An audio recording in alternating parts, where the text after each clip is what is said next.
Hello दोस्तों, आज से हम एक एनिमे सीरीज की एक्सप्लेनेशन स्टार्ट कर रहे हैं जिसका नाम है the daily life of the immortal king. तो चलिए बिना टाइम वेस्ट किए करते हैं सीरीज को स्टार्ट। तो एपिसोड 1 की स्टार्टिंग में हमें एक हंसता खेलता चाइनीज शहर दिखाया जाता है जहाँ की टेक्नोलॉजी 2050 से कम की नहीं होती, लेकिन फिर भी यहाँ पर धार्मिक और मॉडर्न लोग एक साथ शांति से जिंदगी बिताना पसंद करते हैं। एक दिन सिटी पर एक जाइंट फ्रॉग अटैक कर देता है जिसकी नेगेटिव एनर्जी उसके शरीर से भी काफी ज्यादा खतरनाक होती है, जिससे सिटी में तबाही मच जाती है। तभी एंट्री होती है अपने सुपर हीरोज जिन्हें सीरीज में इमोर्टल कहा गया है। वे लोग जाइंट फ्रॉग से लड़ने की कोशिश करते हैं, लेकिन उनकी पावर्स फ्रॉग के सामने कमजोर पड़ जाती है, बल्कि फ्रॉग उनकी एक साथी को बुरी तरह से जख्मी कर देता है। दूसरी तरफ हमें एक छोटा बच्चा दिखाया जाता है। उसे बाहर क्या हो रहा है उससे कोई लेना देना नहीं होता। वो मस्त होकर एक शॉप से नूडल्स का पैकेट लेता है और उसमें मसाला डालकर खाने लगता है। तभी हीरोज में से एक जिसका नाम जू है वो बच्चे को खतरे के बारे में वार्न करने की कोशिश करता है, लेकिन उसकी आवाज बच्चे तक नहीं पहुंच रही थी। जिसके बाद वो फ्रॉग के हमले से बचते हुए बच्चे को एक साइड में लेकर आता है और उसे अपने घर जाने के लिए कहता है। उसके बाद जू फ्रॉग से लड़ने के लिए जाता है। तभी सीन कट होता है और हमें बताया जाता है कि जू ने अकेले उस जाइंट फ्रॉग को हरा दिया है, जिसके कारण चाइना की एक मशहूर यूनिवर्सिटी के बाहर उसका स्टेचू भी बनाया गया है। फिर सीन पूरी तरह से शिफ्ट हो जाता है वंग की तरफ, जिसका कॉलेज में आज पहला दिन होता है तो कुछ सीनियर्स उसे बुली कर रहे थे। तभी अचानक से उन लोगों के बीच एक धमाका होता है जो कि एक बेहद खूबसूरत लड़की जिसका नाम सुन है उसने किया था, और उसका भी आज कॉलेज में पहला दिन होता है। उससे डरकर सीनियर वहां से भाग जाते हैं। आगे सुन वंग से फ्रेंडशिप करने के लिए अपना हाथ आगे बढ़ाती है, लेकिन वंग ठहरा सख्त लोंडा। वो सुन को मना तो करता है, साथ ही में वो उसे अपनी जान बचाने के लिए कुछ पैसे देकर चुपचाप वहां से चला जाता है। ये देखकर सुन की आंखें बड़ी हो जाती हैं और वो पत्थर की बन जाती है, ये सोचकर कि कैसे कल के आए लड़के ने उसका पोपट बना दिया। जिसके बाद हम सभी स्टूडेंट्स को एक बड़े से हॉल के सामने देखते हैं। दरअसल यहाँ पर डिसाइड किया जाता है कि फ्रेशर स्टूडेंट्स किस क्लास में जाएंगे, क्लास ऑर्डिनरी या फिर क्लास इलाइट में। और इस चीज को डिसाइड किया जाता है एक फ्रॉग के स्पिरिचुअल फोर्स पर हिट करके। दोस्तों यहाँ पर मैं आपको बताता चलूं कि ये उसी जाइंट फ्रॉग का स्पिरिचुअल फोर्स है जिसे हमने मूवी की स्टार्टिंग में इमोर्टल हीरोज के साथ लड़ते हुए देखा था।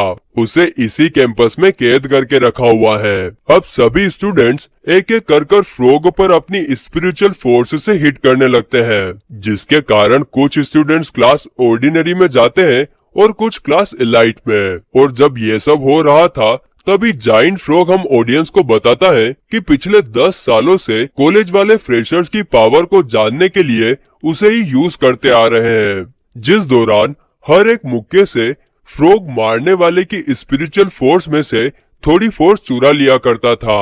और इस साल उसके पास इतनी स्पिरिचुअल फोर्स आ जाएगी कि वो अपने आप को कैद से छुड़ा सके।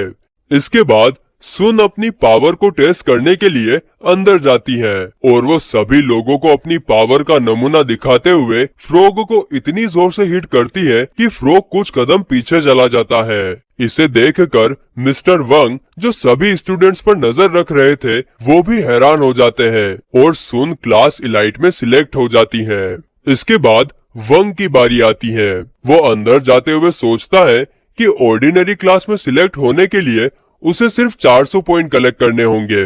और फिर जैसे ही वो फ्रॉग को हिट करने के लिए अंदर जाता है तब फ्रॉग उसे देखकर डर जाता है और कहता है कि ये यहाँ पर कैसे आया। तभी हमें फ्लैशबैक दिखाया जाता है। जब जू जाइंट फ्रॉग से लड़ने के लिए जा रहा था तभी फ्रॉग ने उसे एक ही झटके में मारकर दूसरी तरफ फेंक दिया था। तभी वहाँ पर एक बच्चा आता है जो अपने नूडल्स का पैकेट लेने के लिए एक ही किक में जाइंट फ्रॉग को मार गिराता है, और वो बच्चा और कोई नहीं बल्कि वंग था। इसीलिए प्रेजेंट में वंग को देखकर जाइंट फ्रॉग की फट रही है, क्योंकि उसकी स्पिरिचुअल फोर्स बाकी स्टूडेंट से काफी ज्यादा हाई होती है। आगे वंग जाइंट फ्रॉग को काफी हल्के से मुक्का मारता है, लेकिन उसके इतने हल्के मुक्के से भी फ्रॉग की हालत काफी खराब हो जाती है। वो अपनी जगह पर पलट गया था। इसे देखकर बाहर खड़े लगभग सभी स्टूडेंट्स हैरान रह जाते हैं कि जिस लड़के के बारे में हम लोग सोच रहे थे कि वो काफी वीक है, उसने एक ही मुक्के में जाइंट फ्रॉग की स्पिरिचुअल फोर्स को खत्म कर दिया। ये देखकर सुन भी काफी ज्यादा हैरान हो जाती है। इसके बाद मिस्टर वंग को क्लास एलाइट में ही डाल दिया जाता है। आगे हमें क्लास एलाइट का एक लेक्चर दिखाया जाता है, जहाँ पर वंग भी सभी स्टूडेंट्स के साथ बैठा हुआ था और सामने टीचर उन्हें किसी भी चीज को अपने समन करने की स्पेल सिखा रही थी, जिसे सबसे पहले चेन नाम का स्टूडेंट ट्राई करता है। और जब वो टीचर के बताए हुए स्पेल पढ़ रहा था, तब ऐसा लग रहा था कि मानो वो कोई खतरनाक चीज का समन कर रहा हो। लेकिन जब स्पेल खत्म होता है, तब उसके हाथ में बच्चों की प्रिंसेस वाली चड्डी आती है। गाइस, ये तो वही बात हो गई, खोदा पहाड़ और निकली चूहिया। और यहाँ पर चूहिया नहीं बल्कि चेन की इज्जत निकल गई, जिसे देखकर सभी स्टूडेंट्स उस पर काफी हंसते हैं। इसके बाद क्लास के सभी स्टूडेंट्स अपनी पावर का यूज करके कुछ न कुछ समन कर रहे थे। इस दौरान सुन एक स्पिरिचुअल बीस्ट यानी डॉग को समन करती है, लेकिन उसकी स्पिरिचुअल फोर्स इतनी ज्यादा नहीं थी कि वो एक पूरे डॉग को समन कर सके, जिसके कारण वहाँ पर सिर्फ डॉग की हड्डियां ही आती हैं। अब क्लास के सभी स्टूडेंट्स ने बेसिक मैजिक करना सीख लिया था, मगर टीचर नोटिस करती है कि वंग ने अभी तक किसी को समन नहीं किया। इसीलिए वो वंग को अपनी पावर का यूज करने का कहती है, जिसे सुनकर ना चाहते हुए भी वंग अपनी स्पिरिचुअल फोर्स का यूज करके आसपास के किसी भी एलियन क्रिएटर को समन करता है। इसके कारण वहाँ पर एक बड़ा धमाका होता है और सब लोगों के चेहरे देखने लायक थे, मानो उन्होंने कोई भूत देख लिया हो। वंग ने जाइंट फ्रॉग को समन किया था, जो जू की कड़ी स्पेल में कैद था। वहीं जाइंट फ्रॉग वंग को एक बार फिर अपने सामने देखकर घबरा जाता है, और घबराए भी क्यों ना, वंग ने एक बार पहले ही अपनी स्पिरिचुअल फोर्स का यूज करके उसे हराया था, वो भी तब जब वो बच्चा था। और अब तो वो बड़ा हो चुका है और चाहे तो वो अपनी पावर का यूज करके फ्रॉग का नामो निशान मिटा सकता है। आगे जाइंट फ्रॉग को देखकर सभी स्टूडेंट्स काफी ज्यादा डर जाते हैं, मगर तभी टीचर फुर्ती दिखाते हुए सुन के समन किए हुए डॉग को जाइंट फ्रॉग की तरफ फेंकती है और अपनी स्पिरिचुअल फोर्स से दोनों को कंबाइन करके एक फुल डॉग में कन्वर्ट कर देती है, जिसे देखकर सभी स्टूडेंट्स को डॉग काफी पसंद आता है। लेकिन ये सब जाइंट फ्रॉग जो अब डॉग में बदल गया था, उसे जरा भी पसंद नहीं आता। तभी वंग क्लास से बाहर जाने लगता है, जिसे देखकर टीचर समझ जाती है कि वंग कोई आम बच्चा नहीं है, क्योंकि उसकी स्पिरिचुअल फोर्स बाकी बच्चों से काफी अलग है। और फिर इसी के साथ हमारा एपिसोड खत्म होता है। तो इस एपिसोड की स्टार्टिंग वैंग के डैड मिस्टर वैंग को हॉस्पिटल में दिखाने से होती है। अभी सिचुएशन कुछ ऐसी है कि किसी भी वक्त वैंग का जन्म हो सकता है। तभी नर्स घबराई हुई ऑपरेशन रूम से बाहर आती है, जिसे देखकर मिस्टर वैंग पूछते हैं, क्या हुआ, सब कुछ ठीक तो है ना। इस पर नर्स कुछ बोल पाती उससे पहले ही मिस्टर वैंग को उसके चेहरे को देखकर लगता है कि डिलीवरी के वक्त उनका बच्चा नहीं बच पाया। लेकिन तभी नर्स बताती है कि आपका बच्चा सही सलामत है, और हैरानी की बात तो यह है कि वो अभी से अपने पैरों पर चल रहा है। इस पर मिस्टर वैंग को पहले तो विश्वास नहीं होता, मगर जब छोटा वैंग खुद अपने पैरों पर चलकर वहां आता है, तब मिस्टर वैंग के पैरों तले जमीन खिसक जाती है। उन्हें समझ में नहीं आ रहा था कि ऐसा कैसे हो सकता है। इसके कारण वो बेहोश भी हो जाते हैं। अब सीन शिफ्ट होता है और हम वैंग के मॉम डैड को बात करते हुए देखते हैं। वो लोग वैंग के लिए ड्रैगन स्वॉर्ड लेकर आए थे, जो काफी एक्सपेंसिव और रेयर स्वॉर्ड मानी जाती है, जिसे अगर सही तरीके से यूज किया जाए तो उसकी पावर्स गजब का काम करती हैं। आगे वैंग के डैड कहते हैं कि उन्होंने अपनी 6 महीने की सेविंग इस स्वॉर्ड को खरीदने के लिए स्पेंड की है।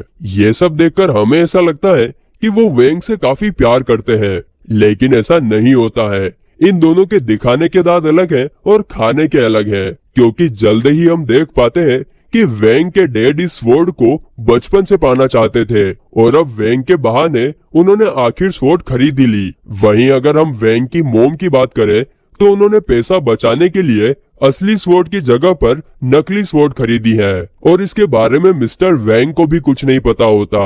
आगे वैंग के मॉम डैड उसे स्वॉर्ड पकड़ने के लिए कहते हैं, लेकिन वैंग उसे पकड़ने के लिए नखरे कर रहा था क्योंकि उसे पता होता है कि स्वॉर्ड नकली है और अगर उसने पकड़ ली तो उसके टुकड़े टुकड़े हो जाएंगे और इसे देखकर वैंग के मॉम डैड के बीच में झगड़ा भी हो सकता है। इसीलिए वैंग 1 सेकंड में 343 बार सोचकर अलग अलग पॉसिबिलिटी को देखता है कि उसे अब क्या करना चाहिए और फिर थोड़ी देर बाद वो अपना झूला खराब कर लेता है, जिसे देखकर उसके मॉम डैड का ध्यान उसकी तरफ जाता है और वो लोग स्वॉर्ड को बिल्कुल ही भूल जाते हैं। आगे हमें दिखाया जाता है कि जैसे जैसे वैंग बड़ा होता है उसकी पावर्स उतनी ही बढ़ती जाती है और उसने महज 6 साल की उम्र में जाइंट फ्रॉग को मार दिया था और ये सब उसके पेरेंट्स ने दूर से देख भी लिया था, जिससे उन्हें अंदाजा हो जाता है कि वैंग धीरे धीरे काफी शक्तिशाली हो रहा है और इसके कारण वो अपनी पावर्स पर कंट्रोल नहीं कर पाएगा।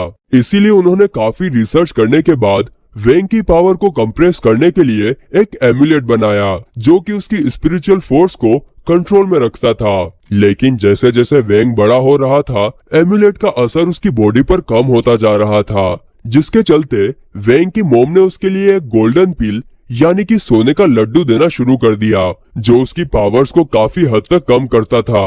इसके बाद हम वैंग के मॉम डैड को बात करते हुए देखते हैं। वो लोग सोच रहे थे कि पिछले कुछ सालों में वैंग की देखभाल करते हुए उनकी हालत धोबी के कुत्ते जैसी हो गई है। जैसा कि एक इंसिडेंस हम देखते हैं कि जब 6 साल की उम्र में वैंग का बर्थडे मनाने के लिए वे लोग केक लेकर आए थे और उसकी कैंडल्स बुझाने के लिए जब वैंग ने उस पर फूंक मारी थी तो पूरे ही घर में आग लग जाती है। वहीं स्कूल के बच्चों के साथ खेलते वक्त भी वैंग की स्पिरिचुअल फोर्स ने बच्चों की जबरदस्त वाट लगा दी थी।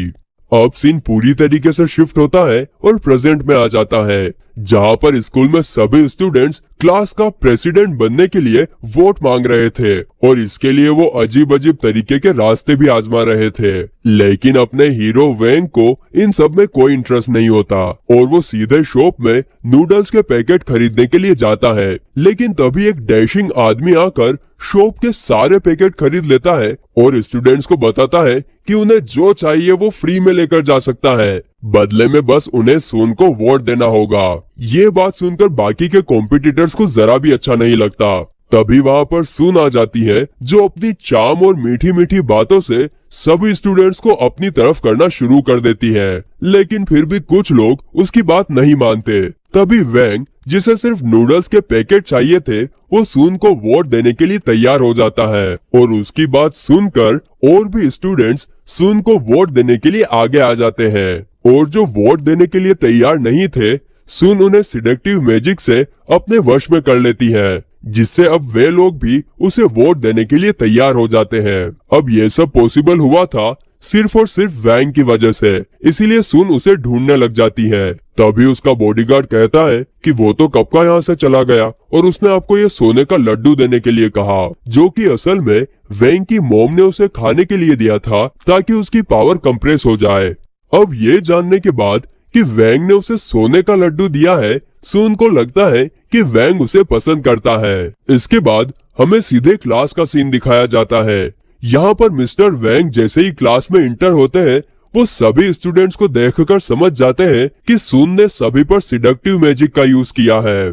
इसीलिए आज वो क्लास में सिडक्टिव मैजिक का यूज करना सिखाते हैं। आगे वो बताते हैं कि कई सालों पहले सिडक्टिव मैजिक का यूज करना स्टार्ट हुआ था और ये मैजिक जितना फायदेमंद है उतना ही खतरनाक भी, क्योंकि इस मैजिक का यूज करके हम सामने वाले को अपना फैन बना सकते हैं और जो चाहे उससे करवा सकते हैं। तभी गुओ पूछता है कि इस मैजिक से कैसे बचा जा सकता है। इस पर मिस्टर वैंग कहते हैं कि सिर्फ स्ट्रॉन्ग पावर वाला इंसान ही अपने आप को इस स्पेल से बचा सकता है। जैसे कि हम देख सकते हैं कि क्लास में वैंग के अलावा सभी स्टूडेंट्स सून के कंट्रोल में थे और ये सब हम बता सकते हैं क्योंकि उन सभी के ऊपर सून का नाम लिखा हुआ था जो वैंग के ऊपर नहीं था। तभी सून अचानक से वैंग की तरफ देखती है, जो कि पहले से ही उसकी तरफ देख रहा था और उसे देखकर सून शर्मा जाती है। वहीं वैंग सोच रहा था कि जो लड्डू मैंने सून के बॉडीगार्ड को उसे देने के लिए दिए थे, शायद वो बॉडीगार्ड ने उसे दिए नहीं और इसीलिए वो सून से लड्डू के बारे में पूछता है। साथ ही में वो उसे नूडल्स के पैकेट के लिए थैंक्स भी बोलता है और वो ये सब इशारों में कह रहा था। इन सब इशारों से सून को लगता है कि वैंग उससे लड्डू के बारे में बात कर रहा है और ये भी कि लड्डू खाने पर उसकी पावर बढ़ जाएगी और इसीलिए वो बिना देरी किए लड्डू खा जाती है, जिसे देखकर वैंग के चेहरे पर 12 बज जाते हैं क्योंकि उसे पता था कि लड्डू खाने पर पावर कम हो जाती है, जो कि उसकी मॉम ने स्पेशली उसके लिए बनाए थे। लेकिन अब तो वो सून खा चुकी थी। अब इस लड्डू का असर ऐसा होता है कि सून की पावर्स का असर कम हो जाता है और जो सिडक्टिव स्पेल उसने स्टूडेंट्स पर किया था वो भी टूट जाता है और पावर कम होने की वजह से सून काफी ज्यादा कमजोर भी हो जाती है। तभी टीचर उसे डेमोन्स्ट्रेशन के लिए सामने बुलाती है, लेकिन सून तो ठीक तरीके से अपने पैरों पर चल भी नहीं पा रही थी और इसी के कारण उसका बैलेंस जाता है और वो नीचे गिरने ही वाली थी कि तभी वैंग किसी हीरो की तरह आकर उसे बचा लेता है। लेकिन सून की बुरी किस्मत, तभी टीचर वैंग को आवाज लगाते हैं, जिसे सुनकर वैंग सीधा खड़ा हो जाता है और सून नीचे गिर जाती है। इसके बाद टीचर अनाउंस करते हैं कि चैन को वाइस प्रेसिडेंट चुना गया है, जिसे सुनकर चैन काफी ज्यादा खुश हो जाता है। वहीं जब स्कूल छूटने के बाद सभी स्टूडेंट्स अपने घर जा रहे थे, तभी हम मिस्टर वैंग को किसी से फोन पर बात करते हुए देखते हैं। वो सामने वाले को वैंग के बारे में बता रहे थे कि कैसे आज उसने सून के सिडक्टिव स्पेल को बड़ी आसानी से तोड़ दिया और ये भी कि मुझे नहीं लगता कि वैंग एक आम बच्चा है, उसमें जरूर कोई स्पेशल पावर है। वहीं हम देखते हैं कि मिस्टर वैंग ये सब जू को बता रहे थे, जिसे हमने एपिसोड 1 की स्टार्टिंग में देखा था। वहीं दूसरी तरफ सून घर आने पर भी वैंग के ही बारे में सोचे जा रही थी कि वो मुझे कैसे हर्ट कर सकता है, उसने जरूर गलती से मुझे लड्डू दिया होगा। वो वैंग को अपने दिमाग से निकाल ही नहीं पा रही थी, जिसके कारण इस तरफ वैंग को छींके आने लगती है किसी टिपिकल कपल की तरह। और फिर इसी के साथ ये एपिसोड यहीं पर एंड होता है।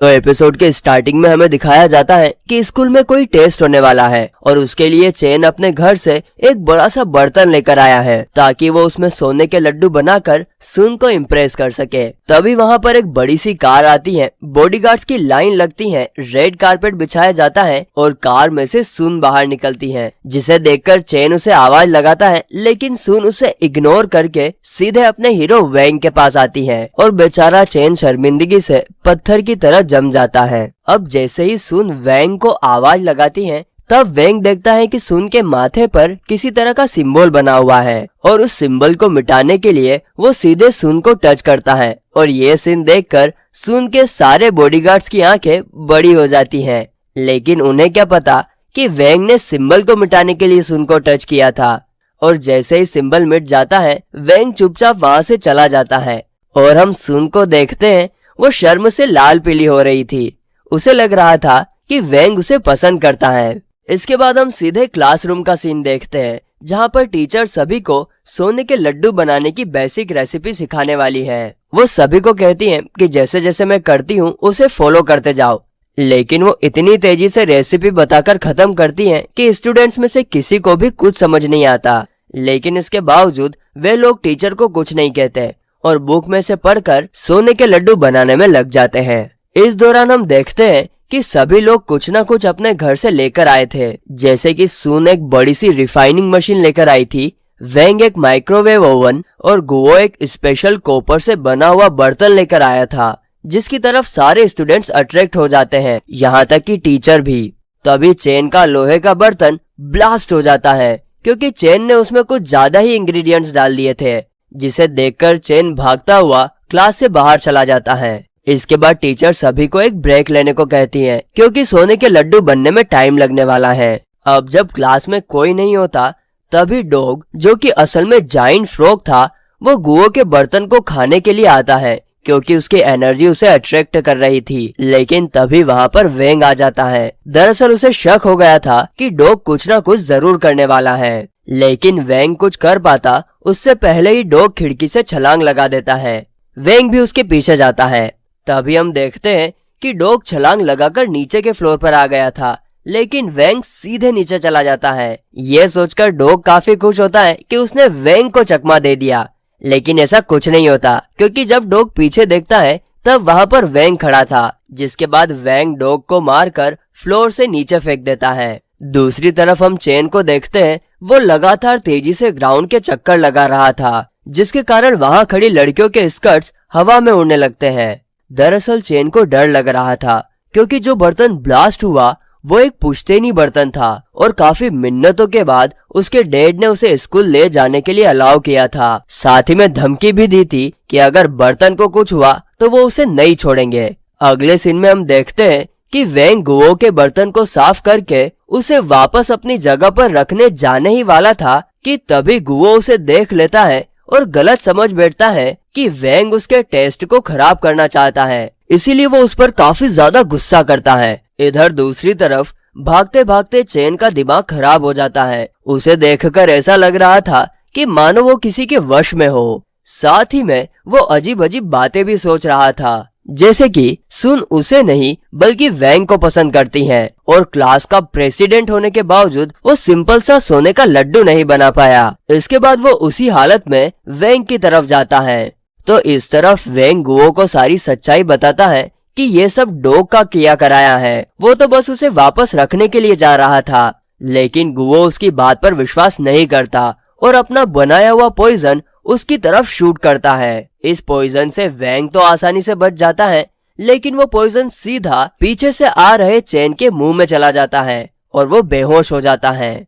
ये देखकर गुओ काफी ज्यादा परेशान हो जाता है, लेकिन वेंग खुद को संभालते हुए चेन को अपने मैजिक से ठीक करने की कोशिश करता है। लेकिन गुओ उसे चेन को छूने तक नहीं देता, क्योंकि अब वो उस पर भरोसा नहीं करता। इसके बाद दोनों चेन को उठाकर क्लासरूम में लेकर आते हैं, जहाँ पर गुओ बताता है कि पॉइजन ज्यादा खतरनाक नहीं है, लेकिन अगर हमने उसे चेन की बॉडी से जल्द नहीं निकाला तो चेन की कंडीशन और भी ज्यादा खराब हो सकती है। इसीलिए गुओ वेंग को इस पॉइजन का एंटीडोट बनाने के लिए कहता है। आगे गुओ जैसे जैसे कह रहा था, ठीक वैसे वैसे वेंग इंग्रेडिएंट लेकर एंटीडोट बनाने में लग जाता है। अब वे लोग एंटीडोट बनाकर उसे हीटिंग के लिए गुओ के बर्तन में डाल देते हैं, लेकिन उसे तो पूरी तरह से तैयार होने में 4 घंटे लगने वाले थे और उनकी टीचर क्लास में 2 घंटे में आने वाली है। ये सोचकर गुओ काफी परेशान हो जाता है। तभी हम डॉग को देखते हैं, वो एक बार फिर चुपके से गुओ के बर्तन को खाने की कोशिश करता है, लेकिन इस बार टाइम रहते गुओ उसे देख लेता है और अपने मैजिक से उसे उठाकर फेंकता है। तभी वे लोग देखते हैं कि जिस हीटिंग प्रोसेस को टाइम लगने वाला था वो 2 मिनट में ही स्टार्ट हो गई है। इससे दोनों समझ जाते हैं कि डॉग के पास टाइम को आगे पीछे करने की स्पिरिचुअल फोर्स है, इसीलिए वे उसे टॉर्चर करके अपना काम पूरा करते हैं, जिसके कारण जो एंटीडोट 4 घंटे में रेडी होने वाली थी वो 2 मिनट में ही रेडी हो जाती है।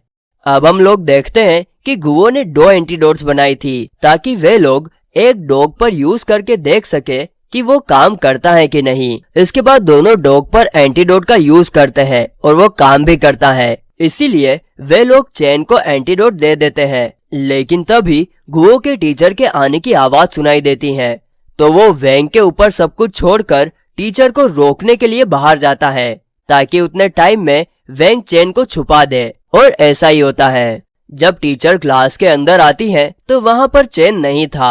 आगे टीचर सबसे पहले गुओ का बर्तन देखती है, जिसमें से एक परफेक्ट कंडीशन में सोने का लड्डू बाहर निकलता है और वेंग के माइक्रोवेव ओवन में से टूटा हुआ लड्डू निकलता है। ये सब देखकर गुओ को लगता है कि वेंग ने अपना बनाया हुआ सोने का लड्डू उसके बर्तन में डाल दिया और चेन का एक्सप्लोड हुआ सोने का लड्डू अपने में रख दिया। वेंग को ऐसा करते हुए देख गुओ को काफी अच्छा लगता है और वो उसे अपना सच्चा दोस्त मानने लगता है। लेकिन हम ऑडियंस देख पाते हैं कि ऐसा कुछ नहीं हुआ था, क्योंकि जो लड्डू वेंग की माइक्रोवेव ओवन से निकला वो उसी ने बनाया था और जो सोने का लड्डू गुओ के बर्तन में से निकला वो गुओ ने ही बनाया था। दरअसल जब वेंग ने डॉग के पास से गुओ का बर्तन लिया था तब उसने सोने का लड्डू उसमें से नहीं निकाला था, वो उसी के अंदर था और एंटीडोट बनाने की प्रोसेस में वो बराबर हीट हो गया। अगले सीन में हम चेन को देखते हैं, वो अपने बर्तन के अंदर सो रहा था और जब उसे होश आता है तो गुओ उसे बताता है कि वेंग ने अपने मैजिक से तुम्हारे बर्तन को ठीक कर दिया है। इसे देखकर चेन भी वैंग को अपना अच्छा दोस्त मानने लगता है। और फिर गाइस इसी के साथ ये एपिसोड खत्म हो जाता है।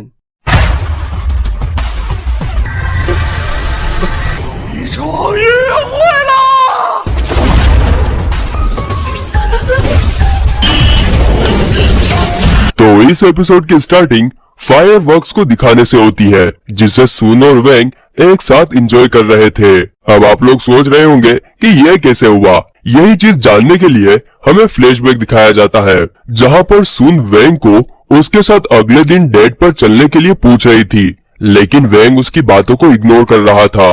वहीं दूसरी तरफ हम दो लोगों को देखते हैं।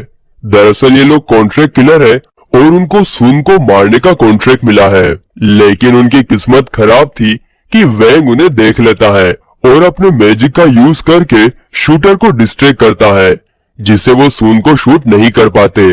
इस तरफ सुन फ्रस्ट्रेट होकर जोर से वैंग को उसके साथ डेट पर चलने के लिए पूछती है, जिसे सुनकर आसपास के सभी स्टूडेंट्स हैरान रह जाते हैं और बेचारा चेन तो रोने ही लगता है। ठीक उसी वक्त टीचर वैंग को आवाज लगाते हैं और अपना नाम सुनकर वैंग हाँ में जवाब देता है। यह सुनकर सुन को ऐसा लगता है कि वैंग ने उसके साथ डेट पर चलने के लिए हाँ बोला है। दूसरी तरफ शूटर्स अपनी बॉस को इन्फॉर्म करते हैं कि आज वे लोग सुन को शूट नहीं कर पाए, जिसके जवाब में बॉस अगली बार ट्राई करने का कहती है। इधर वैंग टीचर के साथ उनके पीछे जाने लगता है, तो सुन भी उसका पीछा करती है, क्योंकि उसे लग रहा था कि वैंग भी उसे पसंद करता है और इसीलिए उसने डेट पर चलने के लिए हाँ बोला था। अब क्योंकि सुन स्कूल की सबसे पॉपुलर लड़की थी, इसीलिए स्टूडेंट्स उसकी फोटो खींचने लगते हैं और सोशल मीडिया पर वैंग और उसके रिलेशन के बारे में पोस्ट करते हैं, जो देखते ही देखते वायरल हो जाती है और कॉन्ट्रैक्ट किलर के बॉस भी उसे देख लेते हैं। अगले सीन में हम वैंग को स्कूल के हेडमास्टर जू के सामने देखते हैं, जिसे हमने एपिसोड 1 में देखा था। आगे जू वैंग को पूछता है कि तुम वही 6 साल के बच्चे हो ना, जिसने सालों पहले सिर्फ एक किक से जाइंट फ्रॉग को मार गिराया था। जू की बात सुनकर वैंग हैरान हो जाता है कि जू को कैसे पता कि मैं वही बच्चा हूँ, लेकिन इससे पहले वो कुछ बोल पाता, जू अपने घुटनों के बल बैठकर वैंग को मास्टर कहकर पुकारता है। दरअसल वो वैंग की पावर्स देखकर उसका फैन हो गया था, मगर वैंग ऐसा नहीं चाहता था, इसीलिए वो याददाश्त भुलाने का मैजिक यूज करता है, लेकिन वो उसकी पावर सिर्फ 50% ही रखता है, क्योंकि अगर उसने 100% पावर जू पर यूज की तो उसका मेमोरी लॉस भी हो सकता है, इसीलिए वो सिर्फ 50% ही यूज करता है। इसके बाद जब वैंग शांति से नूडल्स खा रहा था, तभी डॉग वहां आकर उसे शूटर्स के बारे में इन्फॉर्म करता है, क्योंकि उसने शूटर्स को सुन को टारगेट करते हुए देख लिया था। अब अगली मॉर्निंग जब वैंग अपने घर पर था, तभी सुन वहां आकर उसे डेट पर चलने के लिए कहती है, वो भी डरावने अंदाज में। मगर जल्दी हमें पता चलता है कि यह सिर्फ वैंग का सपना था, लेकिन उसका यह सपना सच हो जाता है, क्योंकि सुन डजन भर बॉडीगार्ड के साथ वैंग का बाहर इंतजार कर रही थी। वहीं नीचे आकर जब वैंग ब्रेकफास्ट कर रहा था, तब वो सोचता है कि उसके मॉम डैड उसे सुन के साथ डेट पर जाने के लिए फोर्स नहीं करेंगे, लेकिन ऐसा नहीं होता, क्योंकि थोड़ी ही देर में उसके मॉम डैड कहते हैं कि तुम्हें किसी लड़की को इस तरह से वेट नहीं करवाना चाहिए। और जब वैंग उनकी बात नहीं सुनता, तब वो दोनों वैंग को घर से बाहर निकाल देते हैं। आखिर में वैंग के पास सुन के साथ जाने के अलावा और कोई चारा नहीं होता। इसके अलावा वो सुन को शूटर से बचाना भी चाहता था और इसीलिए वो सुन के साथ जाने के लिए तैयार होता है और फिर वो दोनों डेट पर जाने के लिए निकलते हैं। आगे हम देखते हैं कि शूटर्स उन दोनों पर दूर से नजर रखे हुए थे और सेम टाइम पर उनकी बॉस कहती है कि तुम दोनों के पास ये आखिरी चांस है सुन को खत्म करने का, और अगर तुम ये नहीं कर पाए तो तुम दोनों की खैर नहीं। इस तरफ सुन वैंग को एक सुंदर से गार्डन में लेकर आती है, जो कि असल में उसी की फैमिली की प्रॉपर्टी थी। वहीं उन दोनों का पीछा करते हुए शूटर्स भी वहां तक आ गए थे और उन्होंने ऑलरेडी सुन के सारे बॉडीगार्ड्स को ठिकाने लगा दिया था।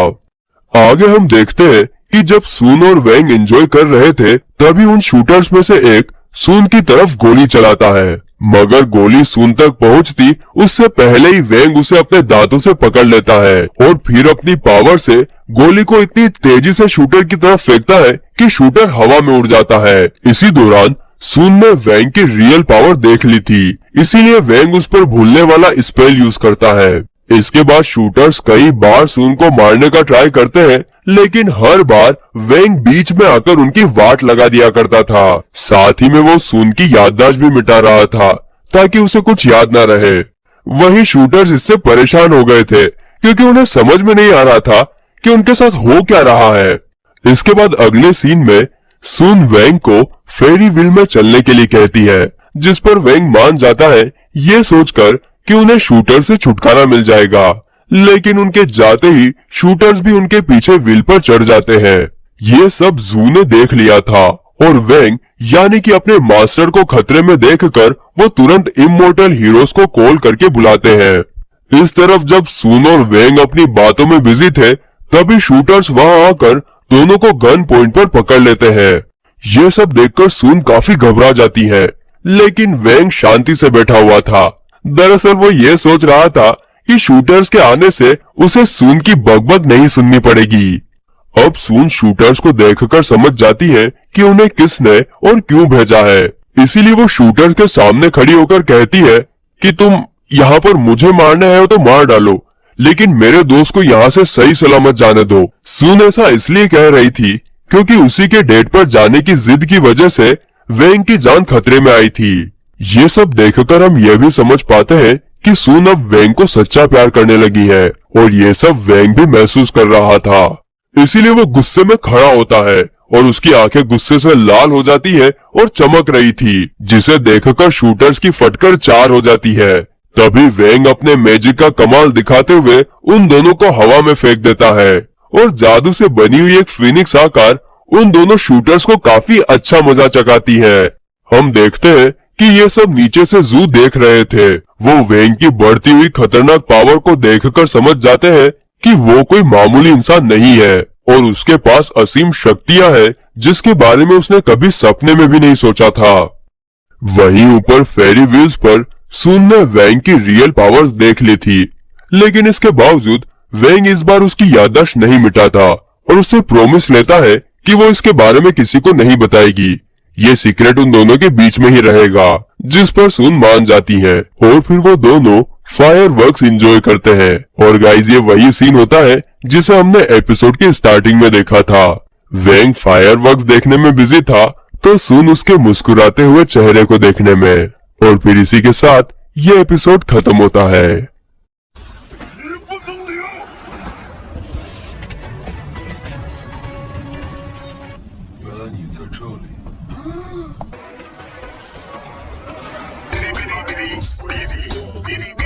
तो इस एपिसोड की स्टार्टिंग लेडी बॉस को दिखाने से होती है।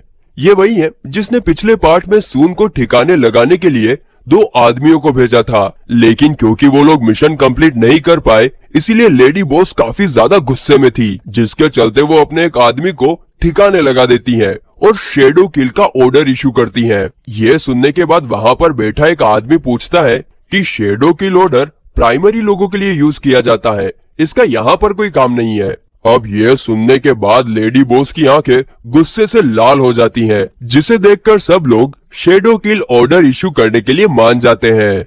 इसके बाद हमें स्कूल का सीन दिखाया जाता है, जहां पर हम एक रोबोटिक ड्रोन को देखते हैं, जिसके थ्रू लेडी बॉस सून पर नजर रख रही थी और सून दीवानों की तरह वैंग को पीछे से आवाज लगा रही थी। लेकिन वैंग ठहरा सख्त लोंडा, वो सून की तरफ मुड़कर तक नहीं देखता। थोड़ी देर बाद गुओ और चेन सून से पूछते हैं कि कल तुम दोनों के बीच कुछ हुआ था क्या, क्योंकि तुम्हारे बॉडीगार्ड्स ने हमें चारों तरफ से घेर रखा था। तभी टीचर वहां आकर कहते हैं कि कल सून और वैंग पर जिन लोगों ने हमला किया था वो लोग आज भी एक्टिव है और स्कूल पर हमला कर सकते हैं। यह सुनकर सून कहती है कि मुझे तो ऐसा कुछ भी याद नहीं। तभी जू आकर कहते हैं कि तुम्हें इसलिए कुछ याद नहीं क्योंकि मैंने उन लोगों को सीक्रेटली पकड़ लिया था। यहाँ पर हमें फ्लैशबैक दिखाया जाता है, जिसमें हमें पता चलता है कि वैंग ने जू पर याददाश्त भुलाने वाला स्पेल यूज किया था और बस इतना ही याद रखने के लिए कहा था कि जो लोग सून को मारने के लिए आए थे उसे जू ने डिफेंड किया था। अब प्रेजेंट में जू कहता है कि सून की सुरक्षा के लिए उन्होंने स्कूल की सिक्योरिटी काफी कड़ी कर दी है। साथ ही में वो उन लोगों को शेडो ऑर्गेनाइजेशन का शेडो किल ऑर्डर दिखाते हैं, जिसके ऊपर जिसका भी नाम लिखा होता है वो अगले दिन का सूरज नहीं देख पाता और इस बार उस पर सून का नाम लिखा हुआ था। ये देखकर सून काफी ज्यादा डर जाती है, मगर जू उसे दिलासा देते हुए कहते हैं कि मेरे होते हुए तुम्हारा कोई बाल भी बांका नहीं कर सकता। इसके बाद जू सभी को अपने ऑफिस लेकर जाते हैं और रास्ते में जाते हुए कहते हैं कि स्कूल की सुरक्षा इतनी कड़ी है कि उनकी परमिशन के बिना वहाँ पर एक मक्खी तक नहीं आ सकती।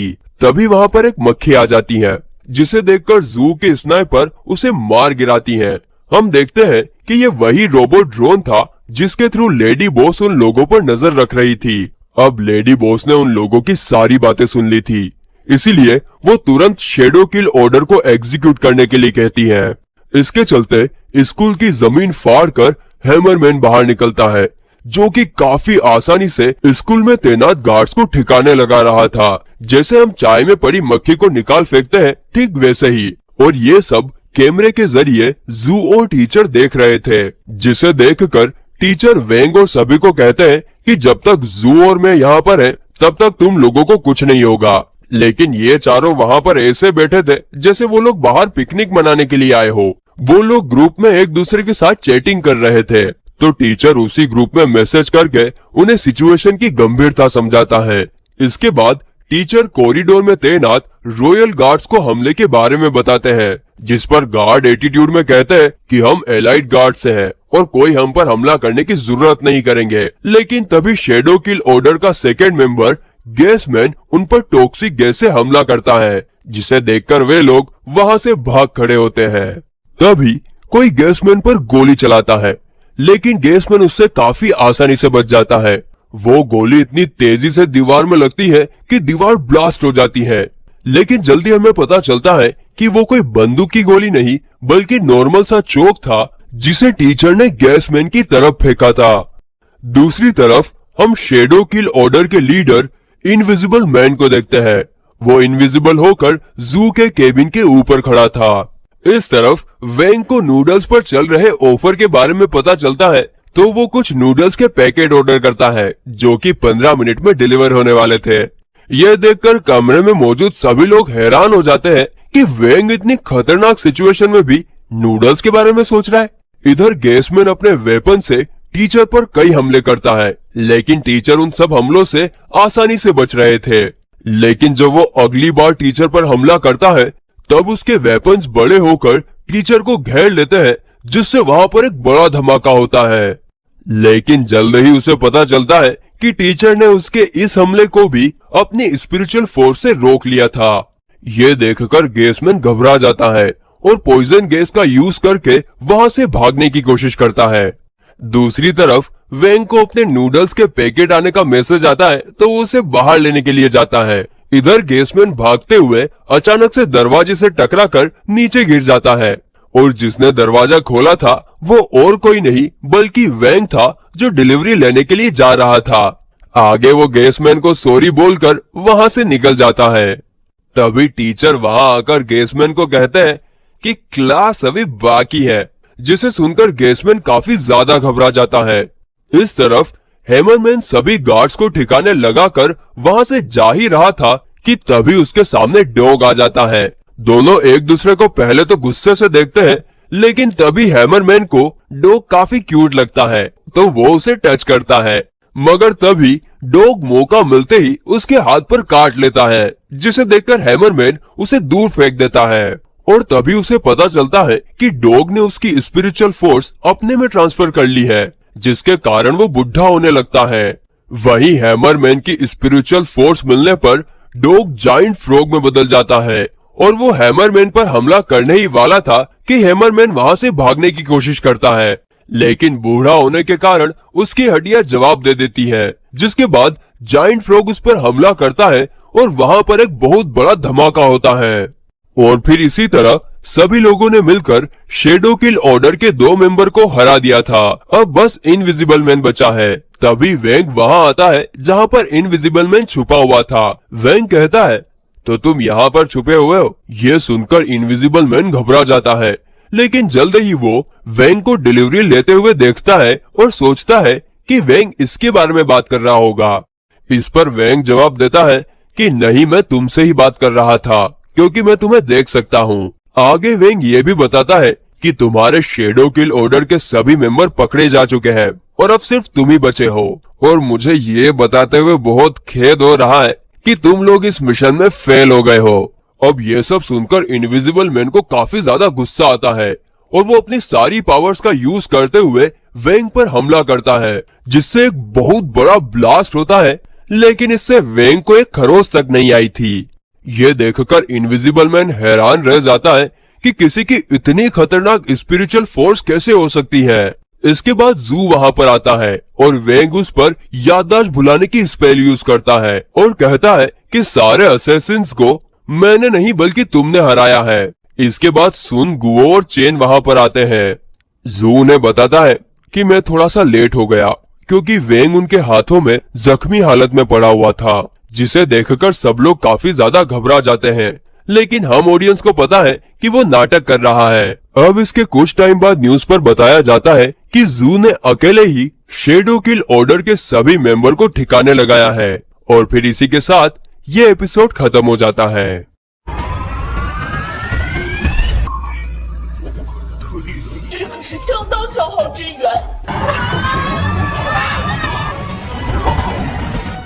तो इस एपिसोड की स्टार्टिंग वेंग को बेड पर दिखाने से होती है। दरअसल पिछले पार्ट में उसने जख्मी होने का नाटक किया था, जिसके कारण उसके सभी दोस्तों को लगता है कि वो सच में बीमार है। इसीलिए सुन घर पर ही उसका बेस्ट मेडिकल ट्रीटमेंट करवाती है। तभी वेंग की मॉम उसके लिए नाश्ता लेकर आती है और कहती है, अब काफी टाइम हो चुका है तुम्हें बीमार होने का नाटक करते हुए, 10 दिन हो गए हैं, अब तुम्हें अपना ये नाटक बंद कर देना चाहिए।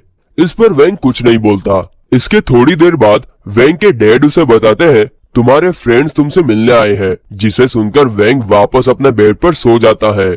गुओ वेंग को अपने पेट बर्ड से मिलवाता है, जो वेंग की नकल कर रहा था, जिसे देखकर सब हंसने लगते हैं। इसके बाद वेंग की मोम सबके लिए नाश्ता लेकर आती है और उन्हें देखकर सुन सोचती है कि यही टाइम है वेंग की मोम को इम्प्रेस करने का। इसीलिए वो अपने अमीर होने का फायदा उठाकर वेंग की मोम को ढेर सारे गिफ्ट देती है। साथ ही में वो वेंग के लिए एक स्पेशल इंजेक्शन भी लेकर आई थी, जिसे देखकर वेंग के तोते उड़ जाते हैं। अब ये सब देखकर गुओ और चेन समझ जाते हैं सुन ये सब वेंग की मोम को इम्प्रेस करने के लिए कर रही है। इसके बाद सुन वेंग को इंजेक्शन लगाने के लिए जाती है। इस दौरान वो काफी इमोशनल बात कर रही थी। वो कहती है कि मैं तुम्हें जख्मी देखकर काफी ज्यादा डर गई थी, लेकिन अब तुम इस टॉनिक इंजेक्शन को लेकर पूरी तरह से ठीक हो जाओगे। मगर हम वेंग के चेहरे को देखकर साफ साफ समझ पाते हैं कि वो इंजेक्शन नहीं लगाना चाहता है। तभी चेन वेंग को एक ब्रेसलेट दिखाते हुए कहता है कि ये टीचर ने तुम्हें देने के लिए कहा था। दरअसल इस ब्रेसलेट से एनुअल स्पिरिचुअल पावर टेस्ट करवाई जाती है, जिससे स्कूल को पता चलता है कि किस स्टूडेंट की स्पिरिचुअल पावर सबसे ज्यादा है। ये सुनकर सुन चेन पर गुस्सा करती है। वो कहती है कि वेंग की तबीयत अभी अच्छी नहीं है, वो इस हालत में टेस्ट नहीं दे सकता। उसका गुस्सा देखकर गुओ और चेन की फट जाती है और वो सुन को इंजेक्शन लगाने के लिए कहते हैं, लेकिन वेंग इंजेक्शन नहीं लेना चाहता था, इसीलिए वो सीधे जाकर चेन से वो ब्रेसलेट ले लेता है और सबको बताता है वो काफी अच्छा महसूस कर रहा है। इसके बाद सब लोग एक एक करके स्पिरिचुअल पावर टेस्ट करते हैं। सबसे पहले चेन वो अपनी पावर से एक आग का गोला बनाता है, जिसके कारण उसका स्कोर 400 आता है। दूसरी तरफ हमें कुछ ग्रुप ऑफ स्टूडेंट्स दिखाए जाते हैं, जिसमें से एक अपनी स्पिरिचुअल पावर टेस्ट करता है और उसका स्कोर 1902 आता है, जिसे देखकर वहां पर बैठे कुछ स्टूडेंट्स उस पर हंसने लगते हैं, मानो ये स्कोर उनके लिए काफी कम हो। इसके बाद उनका लीडर और क्लास का प्रेसिडेंट टेंग टेस्ट करता है। वो अपनी स्पिरिचुअल पावर से आग जलाता है, लेकिन उसका कलर ब्लू था, जिसके कारण उसका स्कोर 4379 आता है, जो कि अब तक का हाईएस्ट स्कोर है और इसीलिए उसे फर्स्ट पोजीशन मिलती है। इधर चेन के बाद गुओ अपनी पावर ट्राई करता है और उसका स्कोर मात्र 179 आता है। ये देखकर वो खिड़की से कूदकर अपनी जान देने की कोशिश करता है, लेकिन चेन उसे रोक लेता है। अब गुओ की इस हरकत को देखकर सुन टेस्ट देने से मना करती है, लेकिन तभी अचानक से गुओ और चेन रूप बदलकर उससे कहते हैं कि तुम एक रिच फैमिली से हो और एंट्रेंस टेस्ट में काफी अच्छा किया था, हमें पूरा यकीन है कि तुम इस टेस्ट में भी अच्छा ही करोगी। जिसे सुनकर सुन टेस्ट देने के लिए तैयार हो जाती है और उसका स्कोर 4015 आता है। इसके कारण उसे पूरे स्कूल में से सेकंड पोजीशन मिलती है और इस चीज को टैंग भी नोटिस कर लेता है। अब इसके बाद आती है वेंग की बारी। सुन उसे इंजेक्शन दिखाते हुए कहती है कि अगर वो ठीक नहीं है तो इंजेक्शन लगा सकता है, मगर वेंग मना कर देता है कि नहीं, मैं बिल्कुल ठीक हूँ। आगे वेंग ब्रेसलेट पहनते हुए सोचता है थोड़ी ही स्पिरिचुअल पावर यूज करूंगा ताकि स्कोर ज्यादा ना आए, लेकिन इस बार भी उसकी किस्मत साथ नहीं देती और वो काफी बड़ा स्फेयर बनाता है जिससे बाकियों की हालत खराब हो रही थी। इसीलिए वेंग उसके स्फेयर को आउटर स्पेस में भेज देता है ताकि ब्रेसलेट उसकी पावर मेजर न कर पाए। इसके बाद जब स्कोर बोर्ड अपडेट होता है तब वेंग नल यानी 0 स्कोर के साथ फर्स्ट पोजीशन पर था। ये देखकर टेंग और उसके साथी दंग रह जाते हैं कि कोई 0 स्कोर के साथ फर्स्ट पोजीशन पर कैसे आ सकता है। इसीलिए टेंग अपनी असिस्टेंट को सिस्टम चेक करने के लिए कहता है कि कहीं उसमें कोई बग तो नहीं आ गया। इधर वेंग को फर्स्ट पोजीशन पर देखकर चेन कहता है कि अपनी पावर हम लोगों से मत छुपाओ, हमें तुम्हारी रियल पावर देखनी है, जिससे वेंग डर जाता है। मगर जल्द ही हमें पता चलता है कि वो मजाक कर रहा था। तभी सुन वेंग को सस्पिशियस तरीके से देखती है। दरअसल उसे शक हो गया था कि वेंग जरूर उन लोगों से कुछ तो छुपा रहा है। इसके बाद जब सब लोग अपने घर जा रहे थे तभी गुओ कहता है कि मेरा स्कोर काफी कम आया था, शायद मुझे सिस्टम को हैक करके उसे चेंज करना चाहिए। और उसकी बातें वेंग भी सुन लेता है। इसके बाद वो रात होने पर गुओ के घर आता है ताकि वो गुओ के जरिए सिस्टम को हैक करके अपना नाम लिस्ट से हटवा सके। और उसकी बात मानते हुए गुओ भी सिस्टम को हैक करने में लग जाता है। दूसरी तरफ टेंग भी अपनी असिस्टेंट के हाथों सिस्टम हैक करवाता है वेंग के बारे में जानने के लिए, लेकिन उसके हाथ कुछ नहीं लगता। इधर गुओ सिस्टम के अंदर आ गया था और इसका पता टेंग को भी चल जाता है। हम देखते हैं कि दोनों एक दूसरे के बारे में जानते थे। साथ ही में गुओ ने टेंग को पहचान लिया था कि यह वही बच्चा है जो क्लास में लड़कियों को छोड़कर बाकी सबके साथ काफी एरोगेंटली बात करता है। इसलिए गुओ उसका मजाक बनाने के लिए उसका नाम ही चेंज कर देता है। लेकिन वो वेंग का स्कोर चेंज नहीं कर पाता क्योंकि सिस्टम ने उन दोनों को डिटेक्ट कर लिया था और पकड़े जाने के डर से दोनों तुरंत सिस्टम से बाहर आ जाते हैं। यहाँ पर वेंग को ये बात जानकर काफी दुख होता है कि गुओ उसका स्कोर चेंज नहीं कर पाया।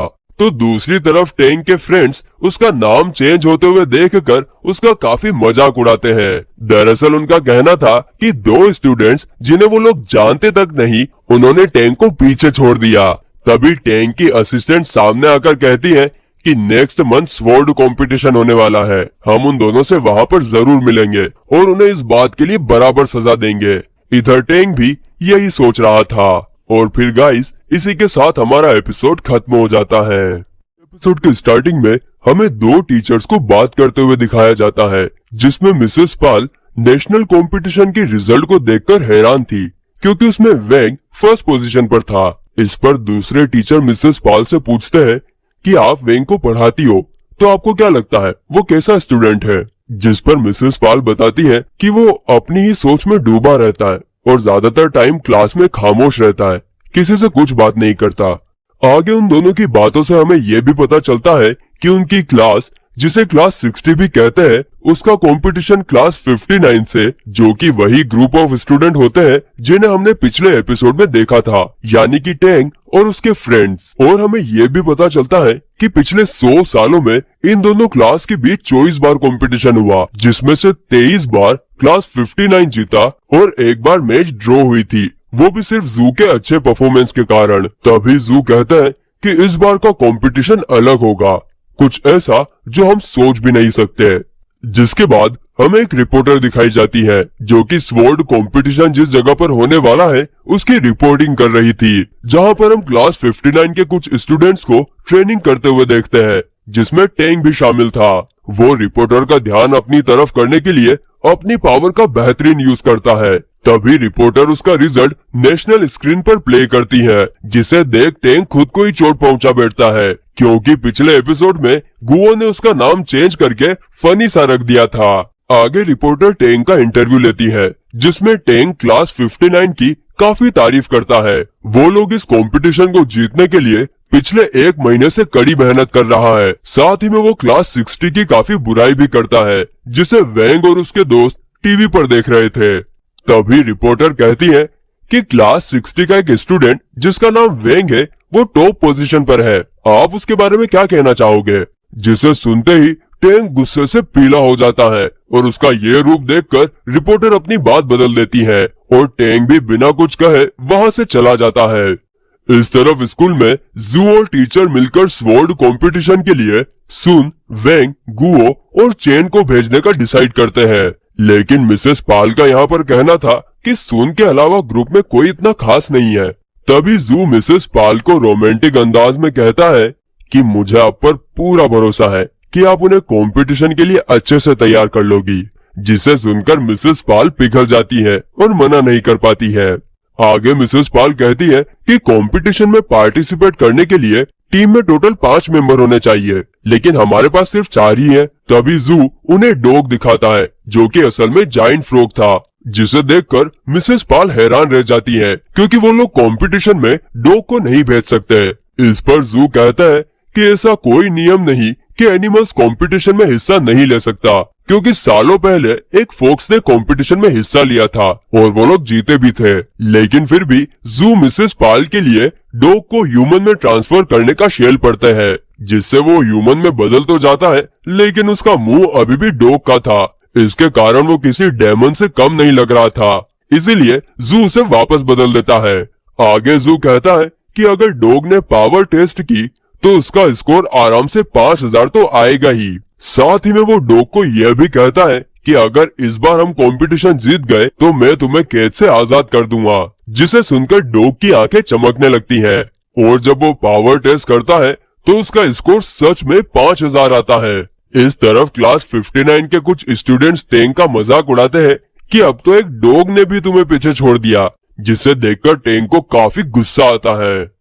इधर स्कूल छूटने के बाद टीचर सुन, वेंग, गुओ, चेन और डॉग को वी चैट ग्रुप में ऐड करते हैं और बताते हैं कि तुम पांचों को स्कूल की तरफ से नेशनल स्वॉर्ड कंपटीशन के लिए चुना गया है। साथ ही में ये भी कि अगले 3 दिनों में उन्हें स्पिरिचुअल स्वॉर्ड उन्हें दिखानी होगी, जिसे सुनकर सब लोग काफी ज्यादा खुश हो जाते हैं। और जब चेन ये बात अपने डैड को बताता है तब उसके डैड उसे अपनी खानदानी स्वॉर्ड देते हैं, जिसे लेते वक्त चेन काफी इमोशनल होता है और लिटरली रोने लगता है, मानो उसने कोई जंग जीत ली हो। इसके बाद एक एक करके सब लोग अपनी स्पिरिचुअल स्वॉर्ड दिखाने लगते हैं।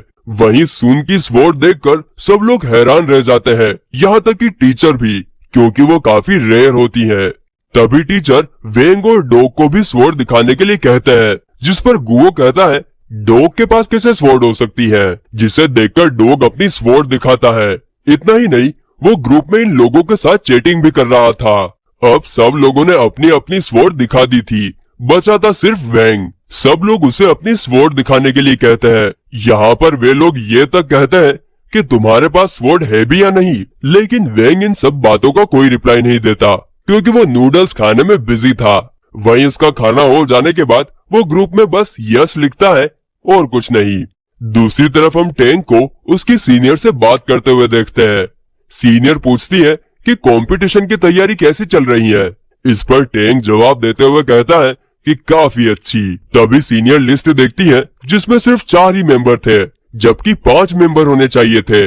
इस पर टेंग कहता है कि 5वां मेंबर वो बंदा है जिसके साथ हम पहले भी काम कर चुके हैं। सीनियर ये सुनकर घबरा जाती है और कहती है कि उस बंदे को शामिल करके तुम्हें डर नहीं लग रहा। तो टेंग कहता है कि इस साल हमें किसी भी सूरत में क्लास 60 से हारना नहीं है, जिसे सुनकर सीनियर उस आदमी को शामिल करने के लिए मान जाती है। साथ ही में वो टेंग को कंपटीशन का फुल कंट्रोल देती है। वहीं जाते जाते टेंग कहता है कि मैं जीत के लिए कुछ भी कर सकता हूँ। इस पर सीनियर कहती है कि उस आदमी के हमारे टीम में होने से हारने का सवाल ही नहीं उठता। अगले सीन में हम टेंग की असिस्टेंट को एक गली के पास देखते हैं। वो बुफेंग को कंपटीशन के बारे में बताने आई थी। गाइस, दरअसल ये वही आदमी होता है जिसके बारे में टेंग अपनी सीनियर से बात कर रहा था। हम देखते हैं बुफेंग काफी स्ट्रॉन्ग है और वो अकेले ही कई लोगों को मार गिराता है और इसी के कारण से टेंग उसे अपनी टीम में शामिल करना चाहता है ताकि वो वेंग को सबक सिखा सके। आगे बुफेंग पूछता है कि क्या काउंसिल को पता है कि मैं टीम में आने वाला हूँ। इस पर टैंक की असिस्टेंट हाँ में जवाब देती है और फिर बुफेंग भी स्वॉर्ड कंपटीशन में हिस्सा लेने के लिए मान जाता है। और इसी के साथ हमारा एपिसोड खत्म होता है। गाइज, अगर आपको मेरा एक्सप्लेनेशन अच्छा लग रहा हो तो प्लीज चैनल को सब्सक्राइब और वीडियो को लाइक जरूर करना, इससे हमें मोटिवेशन मिलता है। तो चलिए, मैं मिलता हूँ आपसे अगले वीडियो में।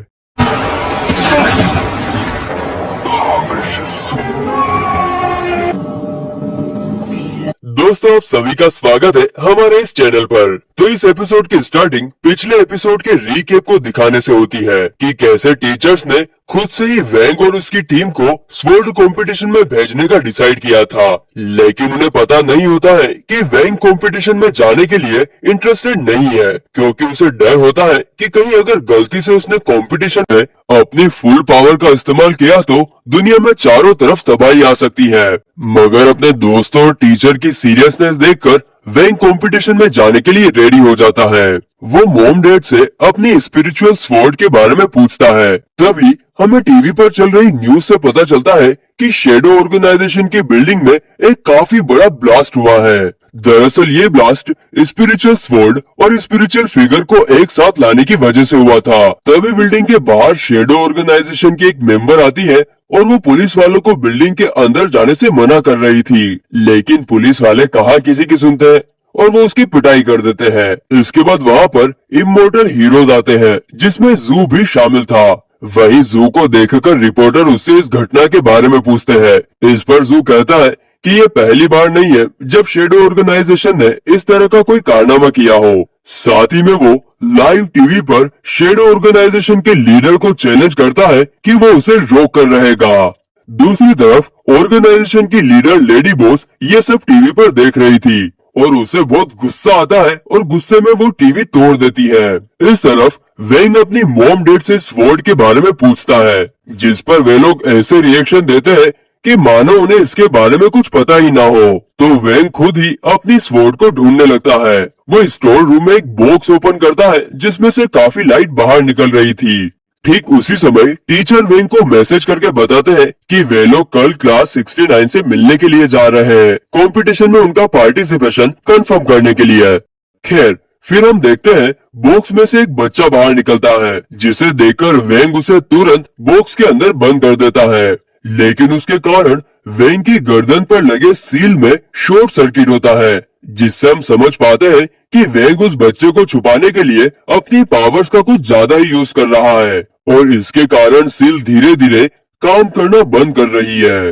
अगले दिन वैंग की स्वॉर्ड को देखकर गुवो और चेन उसका मजाक उड़ाते हैं कि यह किसी बच्चे की स्वॉर्ड लग रही है। वही चेन भी मन ही मन सोच रहा होता है कि उसकी स्वॉर्ड के सामने वैंग की स्वॉर्ड कुछ भी नहीं है। पर सुन वैंग की स्वॉर्ड को क्यूट कहती है, जिसे सुनकर चेन को काफी बड़ा धक्का लगता है और वो अपनी स्वॉर्ड तोड़ने की कोशिश करता है। उसके बाद वहाँ पर टीचर्स आते हैं और उनमें से एक टीचर वैंग से पूछता है कि कंपटीशन में उन्हें कम से कम 5-6 दिन लगने वाले हैं, तो वो अपना सामान साथ लेकर क्यों नहीं आया। जिसका जवाब वैंग मन ही मन देता है कि वो क्लास 59 के पास पहुँचते ही बीमार होने का नाटक करेगा, जिसके कारण उसे कंपटीशन में पार्टिसिपेट नहीं करने दिया जाएगा और वो इस तरह से अपनी पावर से दुनिया को खत्म होने से बचा लेगा। इसके बाद बस आ जाती है और सभी लोग क्लास 69 की तरफ जाने के लिए निकल जाते हैं। आगे एक आदमी जू को कोई इन्फॉर्मेशन देता है, जिसे सुनने के बाद जू अपने कुछ सोल्जर के साथ एक बिल्डिंग में आते हैं। वहाँ पर उन्होंने किसी लड़की को पकड़ के रखा हुआ था। उसे देखने से ऐसा लग रहा था कि वो शेडो ऑर्गेनाइजेशन की लीडर लेडी बॉस है। जू उसके करीब जाता है, लेकिन तभी वो लड़की क्रीपी सी स्माइल देती है और उसी वक्त वहाँ पर एक काफी बड़ा ब्लास्ट होता है। लेकिन जल्द ही हमें पता चलता है कि ये सब लेडी बॉस की इमेजिनेशन थी, जो स्कूल बस को फॉलो कर रही थी। दरअसल दोस्तों, लेडी बॉस अपने ही जैसी दिखने वाली एक लड़की को पुलिस के हाथों पकड़वा देती है, जिसमें बॉम्ब फिट किया गया था, ताकि जब जू से देखने के लिए आए तो वहाँ पर एक ब्लास्ट होगा जिसमें जू मारा जाएगा। वो ये सब इसलिए कर रही थी क्योंकि अभी तक उसने सून पर जितने भी अटैक किए थे उन सभी को जू ने ही रोका था, लेकिन उसे ये नहीं पता था कि वो जू नहीं बल्कि वैंग था। इस तरफ हम स्कूल बस में वैंग को देखते हैं। उसकी बॉडी में से बार बार वही बच्चा बाहर आ रहा था जिसे हमने एपिसोड की स्टार्टिंग में देखा था, लेकिन वेंग उसे बार बार वापस अपनी बॉडी में डाल रहा था। यहाँ पर हमें एक फ्लैशबैक दिखाया जाता है। वेंग बच्चे को, जो कि असल में उसकी स्वॉर्ड की स्पिरिट है, उसे एक शर्त पर अपने साथ बाहर लेकर जाने के लिए माना था कि वो उसकी बॉडी से बाहर आने की कोशिश नहीं करेगा, जिस पर बच्चा एग्री भी हुआ था। अच्छा दोस्तों, आगे हम इस बच्चे को बच्चा न कहकर स्पिरिट कहकर पुकारेंगे, ताकि एक्सप्लेनेशन में कोई दिक्कत ना हो। तो वे लोग क्लास 60 के अड्डे पर पहुंच जाते हैं, जहां पर सीनियर एक्स वेंग और उनकी पूरी टीम का वेलकम करती है। आगे हम सीनियर एक्स और मिसेस पाल के बीच दुश्मनी देख पाते हैं। यहाँ पर हमें फ्लैशबैक से पता चलता है कि मिसेस पाल और सीनियर एक्स कभी बेस्ट फ्रेंड प्लस रूममेट हुआ करते थे, लेकिन आज प्रेजेंट में किसी कारण से दोनों के बीच दुश्मनी चल रही है। आगे सीनियर एक्स सून के पास जाकर क्लास 59 की बुराई करते हुए कहती है कि सून के पेरेंट्स स्कूल को काफी अच्छी फंडिंग दे रहे होंगे, जिसे सुनकर मिसेस पाल को काफी ज्यादा गुस्सा आता है और वो उनके एक स्टूडेंट के पास जाकर कहती है कि मैंने कई बार इसे टेलीविजन पर देखा है, जो कि मशहूर है जूनियर्स की रैगिंग करने में, एग्जाम में चीटिंग करने में। दूसरी तरफ सीनियर एक्स को मिसेस पाल की ये बातें किसी हथियार की तरह चुभ रही थी। आगे सीनियर एक्स वेंग पर अपने मैजिक का यूज करती है। दरअसल वो वेंग की स्पिरिचुअल फोर्स मेजर करना चाह रही थी, तो वेंग इसे अपॉर्चुनिटी समझकर स्टमक पेन का नाटक करता है। लेकिन तभी सीनियर एक्स की मैजिक की वजह से वेंग का सील टूट जाता है और उसके कारण उसकी बॉडी में से काफी खतरनाक एनर्जी बाहर निकलती है। यह देखकर आसपास खड़े सभी स्टूडेंट्स घबरा जाते हैं, और तो और लेडी बॉस भी उसकी एनर्जी को देखकर हैरान हो जाती है। तभी लेडी बॉस को एक कॉल आता है कि जू को मारने का उनका प्लान फेल हो गया। दरअसल जू को खतरे का अंदाजा हो गया था, इसलिए उसने फुर्ती दिखाकर बॉम्ब डिफ्यूज कर दिया। इस पर लेडी बॉस कहती है कि कोई बात नहीं, मेरे पास एक और प्लान रेडी है। दूसरी तरफ हमें वेंग के मॉम डैड दिखाए जाते हैं। उन्हें इस बात की कोई खबर नहीं थी कि वेंग की सील टूट चुकी है। वे लोग मस्त होकर टीवी देख रहे थे। इधर जब वेंग की पावर शांत होती है, तब स्पिरिट उसे बताता है कि मैं यही बात तो बताने के लिए बार बार बाहर आ रहा था, लेकिन तुमने मेरी एक नहीं सुनी। इसके बाद सुन वेंग के पास आकर उसे संभालती है और सीनियर एक्स को कुछ करने के लिए कहती है। वहीं सीनियर एक्स को लगता है कि ये सब बुफेंग का काम है। तभी हम बुफेंग को छत पर देखते हैं। वो डोर से सब कुछ देखकर वहां से चला जाता है। और दोस्तों, इसी के साथ हमारा एपिसोड खत्म होता है। दोस्तों, अगर आपको मेरा एक्सप्लेनेशन अच्छा लग रहा हो तो प्लीज चैनल को सब्सक्राइब और वीडियो को लाइक जरूर करना, इससे हमें मोटिवेशन मिलती है। तो चलिए दोस्तों, टाटा बाय बाय, मिलते हैं अगले एपिसोड में। 大就这个游戏学院。 हेलो दोस्तों, मेरा नाम है सुदर्शन साहू। आप लोग देख रहे हैं सुदर्शन भाई यूट्यूब चैनल। तो एपिसोड की शुरुआत होती है और वांग के क्लास 59 के स्टूडेंट हॉस्टल ले जा रहे होते हैं, क्योंकि पिछले एपिसोड में उसकी सीट टूटने से वो बेहोश हो गया था। वांग की हालत देखकर सुन भी उसका पीछे जाने वाली होती है, लेकिन टैंग उसे रोक लेता है और कहता है तुम्हें याद है हम एक ही नर्सरी स्कूल में थे। मगर सुन को उस बातों में कोई रुचि नहीं होती। उसे सिर्फ वांग की चिंता होती है। ये वो टैंग से कहती है कि वह रास्ते छोड़ दे। टैंग अपनी बातों में इतना उलझा है कि तुम उसे मुक्का मारने जा रही होती है, और उससे पहले टैंग के निशान से पहले उसका हाथ पकड़ लेती है। तभी चैन आगे आता है सुन की हेल्प करने, लेकिन टैंक के दोस्तों ने उसे भी रोका। टैंक फिर कहता है वांग यहाँ सुरक्षा में है, लेकिन उसी वक्त किसी ने स्पेशल एनर्जी से वांग पर हमला कर दिया, जिससे उसका शरीर जलने लगता है। सिंगल स्टूडेंट रिएक्ट करती है और वांग को क्लोज बैंडेज से ढक देती है। हटान देखकर सुन अपने इमोशन को संभाल नहीं पाती और उसे शक होता है कि ये सब टैंक का किया हुआ है। वो उसे स्पेशल शॉट से टैंक पर वार करती है, लेकिन टीचर समय पर आके दोनों को शांत करते हैं और कह देते हैं कि शॉर्ट हाउस से सिर्फ कंपटीशन डाला हुआ है। थोड़ी देर बाद हमें ये मालूम पड़ता है कि वांग पर अटैक करने वाला और कोई नहीं, ब्लू फैंग ही था। हॉस्पिटल में जब डॉक्टर वांग की पट्टियां हटाते हैं तो वो वहाँ से गायब होता है। असल में उसने पहले ही अपने आप को कहीं और रिपोर्ट कर दिया। टेलीपोर्टेशन का यूज करने की वजह से उसकी सील और ज्यादा कमजोर पड़ गई। वांग अपने पिताजी को फोन लगाता है, जो उस समय वॉशरूम में बैठे वीडियो देख रहे थे। वांग उन्हें बताता है कि पावर इस्तेमाल करने से सील थोड़ी टूट गई है। पिताजी तुरंत एक नई सील लेकर निकल पड़ते हैं क्लास 59 की तरफ। वांग का प्लान होता है कि कंपटीशन के पहले नई सील लगा लें, ताकि कंप्यूटर के दौरान पावर ओवरलोड ना हो और दुनिया किसी बड़ी तबाही से बच गई। दूसरी तरफ सीनियर क्लास के स्टूडेंट को ट्रेनिंग फैसिलिटी दिखाती है, जो किसी हॉलीवुड मूवी के सेट लग रहा था। सभी लोग वहाँ की भव्यता देखकर हैरान रह जाते हैं। फिर सीनियर एक्स कॉम्पिटिशन के रूल बताती है। कॉम्पिटिशन में 5 रूल हैं: metal, would, water, air and earth. जिस टीम ने पहले अपनी शॉट इंसर्ट की वो टीम विजेता बनेगी। वो ये भी बताती है कि कॉम्पिटिशन पहले क्लास 60 कैंपस में होने वाला था, लेकिन शेडो ऑर्गेनाइजेशन के अटैक के कारण लोकेशन को शिफ्ट कर क्लास 59 के कैंपस में कर दिया गया, जो जगह क्लास 60 के लिए बिल्कुल नहीं और अनफेयर है। वहीं दूसरी तरफ वांग कैंपस में भटक जाता है, क्योंकि कैंपस काफ़ी बड़ा होता है। क्लास 60 के स्टूडेंट मजाक उड़ाता है और कहता है कि तुम लोग कंप्यूटर में कॉम्पीट करने लायक नहीं हो, क्योंकि तुम्हारी टीम में सिर्फ 4 लोग हैं। वो मजाक में कहता है लगता है तुम्हारी मैथ वीक है, क्योंकि हम 5 हैं। अब उनका फेस मेंबर ब्यूफेन पानी में से ड्रामेटिक एंट्री करता है। तब उसके आगमन से चौंक जाते हैं। टीचर भी हैरान रह जाती है। वो चेतावनी देता है कि उसकी पावर काफ़ी हाई लेवल की है। इसी बीच यूफेंग रिपोर्ट होकर सुन के पीछे पहुंच जाता है और उसे फ्लर्ट करने लगता है। एक गुलाब देता है। सुन गुलाब लेने से इनकार कर देती है और कहती है मैं तुम्हें जानती भी नहीं और मुझे तुम्हारा फुल क्या फ़ायदा। यूफेंग उसे टीम में ज्वाइन होने का ऑफर देता है और सीनियर फैंग से के प्लान गुस्से में उसे आकर उस पर हमला कर देता है। यूफेंग काफ़ी पावरफुल था। उसके चेन को एक ही झटके में धूप फेंका लेकिन चेन हार नहीं मानता और एक बार और अटैक करता है। एक बार यूफेंग उसे जोर से पीट देता है पर चेन फिर भी हिम्मत नहीं रखता। अपने पिता की बात याद करके हमारी फैमिली कभी हार नहीं मानती। वो फिर से अटैक करता है। यूफेंग आसानी से बच जाते हैं और नेगेटिव एनर्जी से चेन का हाथ पिघला देकर उसका शरीर दूर फेंक देता है। तभी शो के हीरो वांग की नजर होती है। वो चेन को संभालता है और उसका हाथ भी वापस लाता है जो सब हैरान जिसको हैरान कर देता है क्योंकि वांग की स्पिरिचुअल एनर्जी महसूस ही नहीं हो रही थी। यूफेंग की नेगेटिव एनर्जी बहुत ज़्यादा थी और जब वो किसी स्पिरिचुअल फोर्स के कांटेक्ट में आता है तो बड़ा प्रॉब्लम होता है। डॉक्टर पूछता है अगर वांग की पूरी तरह टूट गई तो पूरी उम्मीद खत्म हो सकती है। यूफेंग वांग पर अटैक करता है पर वांग पर उसका कोई असर नहीं होता। फिर वांग की पावर से कई गुना ज़्यादा होती है। फिर वांग वही गुलाब सुन को देता है जो यूफेंग देना चाहता था। यूफेंग हैरान हो जाता है कि उसकी पॉकेट से गुलाब कब चोरी हो गया। सीनियर अनाउंस करती है कि सब लोग आ चुके हैं और अब कंपटीशन की तैयारी शुरू करनी चाहिए। तब छत पर एक उल्टी लड़की होती है जो सब आते चुके सुन रही होती है। अगले सीन में हमें रू दिखाई देता है जो कुछ गहरा सोच रहा होता है और फिर कहीं जाने के लिए निकल पड़ता है। वही लड़की जो छत पर छुपी थी वहाँ पर नजर लगती है और हमें पता चलता है कि वो शैडो ऑर्गेनाइजेशन की लीडर है जिसका नाम है लेडी बॉस। वो वहाँ को मारने आई होती है तो वूफेंग उस जगह पहुँच जाता है। लेडी बॉस से छुपने के लिए कहती है कि मैं यहाँ सफाई करने आई हूँ। अब वूफेंग उसे पहचान जाता है और लड़ भी करने लगता है। नई गर्लफ्रेंड बन जाओ कहता है। लेडी बॉस कहती है मैं किसी मैचुरल लड़के के साथ रिलेशनशिप नहीं कर चाहती। ये सुन के वूफेंग गुस्सा हो जाता है और उसे बुरी औरत कह देता है। लेडी बॉस उसे जोरदार पानी मारती है और दूर फेंक देती है और कहती है तुम आखिर आदमी हो जिन्होंने मुझे मौके कहा है।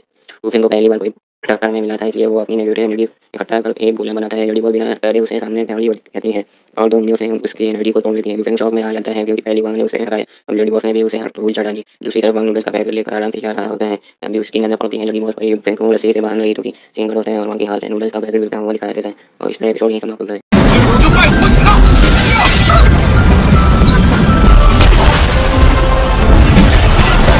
हेलो दोस्तों, तो आप सभी का स्वागत है हमारे चैनल सूर्य सिंपाई में। तो एपिसोड 10 की शुरुआत होती है। हम लेडी बॉय को देखते हैं जिसने पिछले की पार्ट में वांग और यूफेंग को पकड़ उन्हें स्कूल के टेरेस पर ले जाती है। वहाँ एक बूढ़ा आदमी भी उनके साथ होता है जो लेडी बॉस के साथ मिलकर उन दोनों को टॉर्चर करता है। लेडी बॉस वांग को बार बार लात मारकर परेशान करती है क्योंकि उससे पता होता है कि शौर्य वांग उसे पसंद करती है। वांग के अंदर का गुस्सा उभर आता है और उसकी पावर से आसपास का माहौल बिगड़ने लगता है। ये देखकर स्पिरिट समझ जाता है कि वांग कंट्रोल से बाहर हो रहा है। अगर उसे तुरंत शांत नहीं किया गया तो उसकी सील टूट सकती है जो दुनिया के लिए खतरा बन सकती है। स्पिरिट एक आइडिया लगाता है। उसे याद आता है कि वांग को रेड बुल बहुत पसंद है। लेडी बॉस के कहने पर बूढ़ा आदमी वुमेन यूफेंग के कुछ बाल काटकर उसे दे देता है। दूसरी तरफ टीचर और स्टूडेंट एक मीटिंग कर रहे होते हैं इलेक्शन के कंपटीशन के लिए। तभी यूफेंग सबको बताता है कि वांग को किडनैप कर लिया गया है। सीन कट होता है। वांग और यूफेंग दोनों बंधे हुए दिखाई देते हैं। लेडी बॉस यूफेंग के बालों का इस्तेमाल करके अपना रूप बदल लेती है ताकि सुन को मार सके।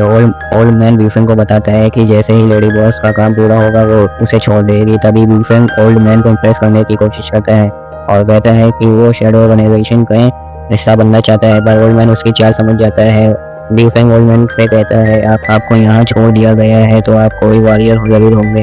ओल्ड मैन मुस्कुराकर कहता है मैं तो बस उनका ड्राइवर हूँ। यूफेंग मजाक उड़ाता है अगर शैडो ऑर्गेनाइजेशन में सोल्जर नहीं बचे तो ड्राइवर को मिशन पे भेज रहे हैं। तभी ओल्ड मैन अपनी पावर दिखाता है। बिल्डिंग के सारे शीशे टूट जाते हैं।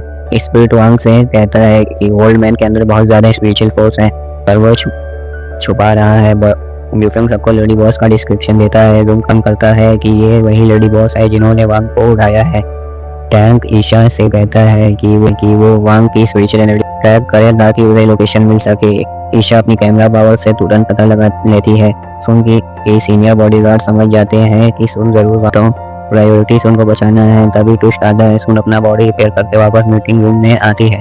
वो कहती है वांग मेरा खास दोस्त है, मैं उससे डेंजर में नहीं छोड़ सकती।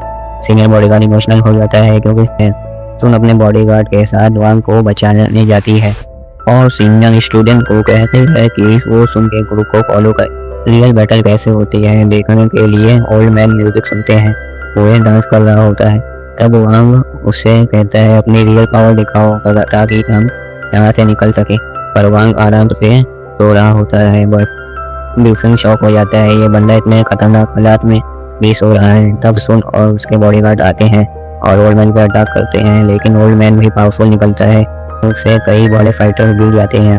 और मैंने एक येलो स्पिरिचुअल सर्कल बनाता है जिससे पावरफुल एनर्जी निकलती है। सब लोग स्टन हो जाते हैं। सोन अपनी ब्लू एनर्जी से उस येलो एनर्जी को तोड़ देती है। दूसरी तरफ स्टूडेंट स्कूल के बाहर होते हैं। सिक्योरिटी गार्ड उन्हें अंदर नहीं जाने देते। नेक्स्ट डे ओल्ड मैन का फ्लैशबैक आता है इसमें वो लेडी बॉस के साथ दिखता है। दोनों क्लोज दिखती हैं।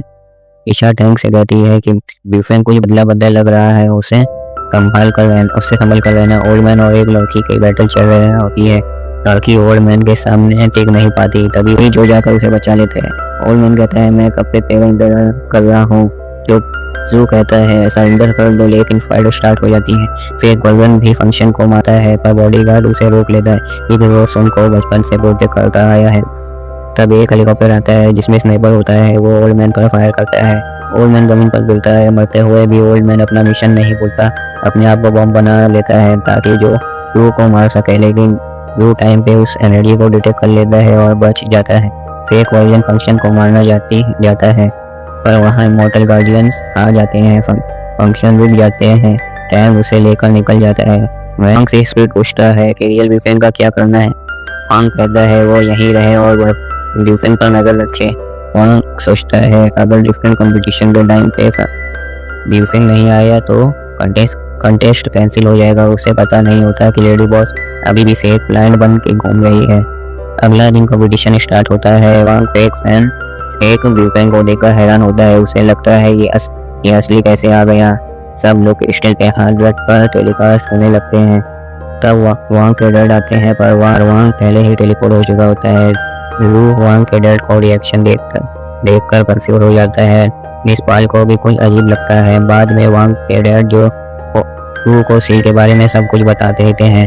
रू ये सुनकर शॉक हो जाता है और इसी के साथ ये एपिसोड यहीं समाप्त होता है। उम्मीद है आप लोगों को ये एपिसोड पसंद आया होगा। तो वीडियो को लाइक करना और चैनल को सब्सक्राइब जरूर करना। मैं मिलता हूँ आपको अगली वीडियो में। बाय। हेलो दोस्तों, तो कैसे हैं हम लोग। तो वीडियो को स्टार्ट करते हैं बिना किसी टाइम वेस्ट के। तो इस एपिसोड की स्टार्टिंग वो और लाल बालों वाले जोकर को दिखाने से होती है। वो लोग रुके हुए थे क्योंकि वो की वर्ड पावर कम हो गई थी।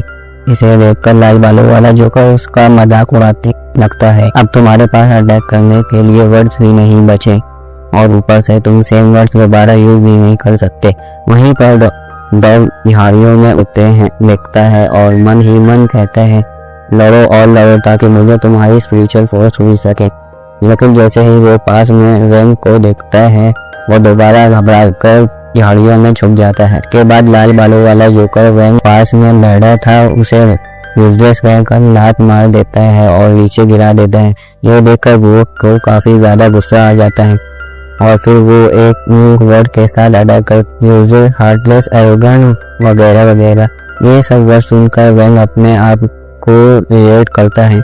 दरअसल उसे लग रहा था कि वो सच में यूजलेस है क्योंकि उसने अपनी लाइफ में कभी कुछ खास नहीं किया और न ही कभी अपने दोस्तों से सीधे मुंह बात की है, जबकि वे लोग हमेशा उससे अच्छे से बात करते हैं। अब ये सोचते हुए वैंग को काफी बुरा लगता है जिसका उसकी सील डैमेज होने लगती है और उसकी नेगेटिव एनर्जी बाहर निकलने लगती है। ये देखकर डॉग उसकी नेगेटिव एनर्जी कंज्यूम करने के लिए उसकी तरफ जाता है और वैंग से कहता है इस वक्त तुम फ्रीली अपनी स्पिरिचुअल फोर्स यूज कर सकते हो। अब डॉग के साथ मर्ज होने के कारण वैंग को रूप बदल जाता है और वैंग के बदले हुए रूप को देखकर लाल बालों वाला जोकर क्रू से उसका मजाक उड़ाने है। लेकिन इस बार जैसे ही वैंग उसकी स्वॉर्ड को सिर्फ एक उंगली से टच करता है उसके स्वॉर्ड के टुकड़े टुकड़े हो जाते हैं। यह देखकर लाल बालों वाला जोकर हैरान रह जाता है क्योंकि उसकी स्वॉर्ड काफी स्ट्रांग थी। इसके बाद वैंग साइड में हटाने के लिए हल्का सा टच करता है तो उसे ऐसा लगता है कि जैसे किसी ट्रक ने टक्कर मार दी हो और वो होते हुए काफी दूर चला जाता है। और गैस ये वही सीन होता है जो हमें पिछले पार्ट में देखा था। इसके बाद वैंग वुड राउंड में स्वॉर्ड इंसर्ट करके कब्जा कर लेता है और इसी कारण पिछले एपिसोड में जब 10 में वाटर राउंड में स्वॉर्ड इंसर्ट की थी तब उनका काउंट बढ़ने के बजाय कम हो गया था। अब ये सारा नजारा टीचर्स भी मॉनिटर पर देख रहे थे कि कैसे वैंग ने डॉग के साथ मर्ज किया। यह देखकर सीनियर एक्स अपने टीचर को मस्का लगाते हुए पूछती है क्या आप वैंग को ये ट्रिक सिखाई। इसके बाद टीचर भी चने पर चढ़ जाते हैं और हमें जवाब देते हैं जिस पर सीनियर एक्स कहते हैं क्या आप मुझे बाद में ये ट्रिक सिखा सकते हो? इसे सुनकर टीचर के मन में लड्डू फूटने लगता है और वो तुरंत हाँ कर देता है। दूसरी तरफ हम टैंक को देखते हैं जो समझ ही नहीं पा रहा था कि उनका पॉइंट कैसे कम हो रहा थे। तभी ईशा उसे बताती है कि वैंग ने डॉग के साथ मर्ज किया है और इससे वो काफी ज्यादा स्ट्रांग हो गया है। इसे सुनकर टैंक हैरान हो जाता है क्योंकि वो वैंग को एक कमजोर स्टूडेंट समझ रहा था। आगे टैंक ईशा से वैंग की लोकेशन के बारे में पूछता है तो ईशा बताती है कि वैंग अभी मेटल राउंड की तरफ जा रहा है। ये सुनकर टैंक यूफेंग और अपने एक और साथी को अर्थ राउंड पर कब्जा करने के लिए भेजता है। ये बुओ और सुन वहाँ पर नहीं थे और चैन मेटल राउंड में बेहोश पड़ा था। इसके बाद टैंक अपनी अकल के घोड़े दौड़ाता है और सोचता है अगर हम पांचों एक साथ वैंग पर अटैक करेंगे तो वो हम आसानी से हरा देगा क्योंकि उसकी पावर अब काफी ज्यादा हो चुकी है। इसलिए वो एक बेहतरीन प्लान बनाता है। वैंग इस राउंड में प्रेजेंट होगा, हम उस राउंड को छोड़कर बाकी सब राउंड पर एक साथ कब्जा करेंगे। के पास हमेशा सिर्फ एक ही राउंड रहेगा और 59 के पास बाकी सारे राउंड्स, यानी हम आखिर में आसानी से ही जीतेंगे। ऐसा टैंक को लगता है, इसलिए वो ईशा को तुरंत वुड राउंड में आने के लिए कहते हैं। इस तरफ वैंग भागता हुआ मेटल राउंड में आता है जहाँ पर चैन बेहोश पड़ा था तो वो कैसे तैसे करके उसे होश में लाता है और उसे सही सलामत देखकर मेटल राउंड में अपनी स्वॉर्ड इंसर्ट करता है। इसके कारण अब प्लेयर 60 का स्कोर 3 और प्लेयर 59 का स्कोर 5 हो जाता है। वहीं स्कोरबोर्ड देखकर चैन हैरान रह जाता है कि उन लोगों ने इतने राउंड कब जीते। साथ ही में वो वैंग से उसके हुलिये के बारे में पूछता है। इस पर वैंग उससे बताता है कि मैंने और डॉग ने एक साथ मर्ज कर लिया है। इसे सुनकर चैन काफी खुश होता है और उसे खुश देखकर वैंग भी मुस्कुराने लगता है। दरअसल वैंग को खुद पता नहीं होता कि उसके चेहरे पर ये स्माइल कहाँ से आ गई। वहीं वैंग को हंसते हुए देखकर उसकी डॉग की आंखों में आंसू आ जाते हैं क्योंकि वैंग बचपन से ही काफी सीरियस था। तभी वैंग देखता है कि जितने भी राउंड पर उसने कब्जा किए थे उन्हें वापस क्लास 59 ने अपने कब्जे में ले लिया है। यह देखकर वैंग को काफी गुस्सा आता है और इसके कारण उसकी नेगेटिव एनर्जी लीक होने शुरू हो जाती है। यह देखकर डॉग उससे कहता है अपने आप पर कंट्रोल रखो, मैं इतनी नेगेटिव एनर्जी कंज्यूम नहीं कर सकता, मेरी भी कुछ लिमिट्स हैं। प्रेसिडेंट सुन और वो वैंग और चैन को कांटेक्ट करते हैं। वहीं सुन की आवाज सुनकर वैंग अपने आप को कंट्रोल कर लेता है। आगे सुन गिरते हुए पॉइंट को देखकर सभी को कहती है हम वैंग को किसी एक राउंड को सिक्योर करने के लिए वहां छोड़ देंगे क्योंकि उसकी पावर काफी ज्यादा है और टैंक और उसको ग्रुप उसके साथ लड़ने के लिए नहीं आएंगे। इस तरह हमारे पास एक राउंड सिक्योर रहेगा। साथ ही में वो चैन को मेटल राउंड की सुरक्षा करने के लिए वहां भी रुकने को कहती है। इसे सुनकर चैन जोश में आकर अपनी पावर दिखाने के लिए छाती पीटने लगता है। इसके बाद सुन और बुबू अर्थ राउंड पर कब्जा करने के लिए जाते हैं क्योंकि वहां पर टैंक की टीम का सिर्फ एक ही मेंबर पहरा दे रहा था। दूसरी तरफ ईशा टैंक को इन्फॉर्म करती है कि सुन और बुबू बड़ी तेजी से अर्थ राउंड की तरफ जा रहे हैं। इसे सुनते ही टैंक तुरंत ईशा के साथ वहीं की तरफ निकल पड़ता है। यह बुबू अर्थ राउंड पर पहुंचकर टैंक के 6 मेंबर को उल्टी सीधी बातें करके चढ़ाने लगता है। इसे देखकर टैंक का फ्रेंड काफी ज्यादा चढ़ जाता है और उसे बुओ पर बहुत गुस्सा आता है। जैसे ही वो बुओ की तरफ जा ही रहा था तभी टैंक उससे कहता है अगर तुमने आज अर्थ राउंड अपने हाथ से जाने दिया तो मैं तुम्हें छोड़ूंगा नहीं। इसे सुनते ही वो होश में आ जाता है और जैसे ही वो पीछे मुड़कर देखता है तो उसे पता चलता है कि सुन वहां पर स्वॉर्ड इंसर्ट करने ही वाली थी। इसे देखकर वो सुन की तरफ भागने लगता है और उसमें सुन की तरफ जाता हुआ वो पावर से हमला करता है और इसी के साथ ये एपिसोड यहीं पर समाप्त हो जाता है।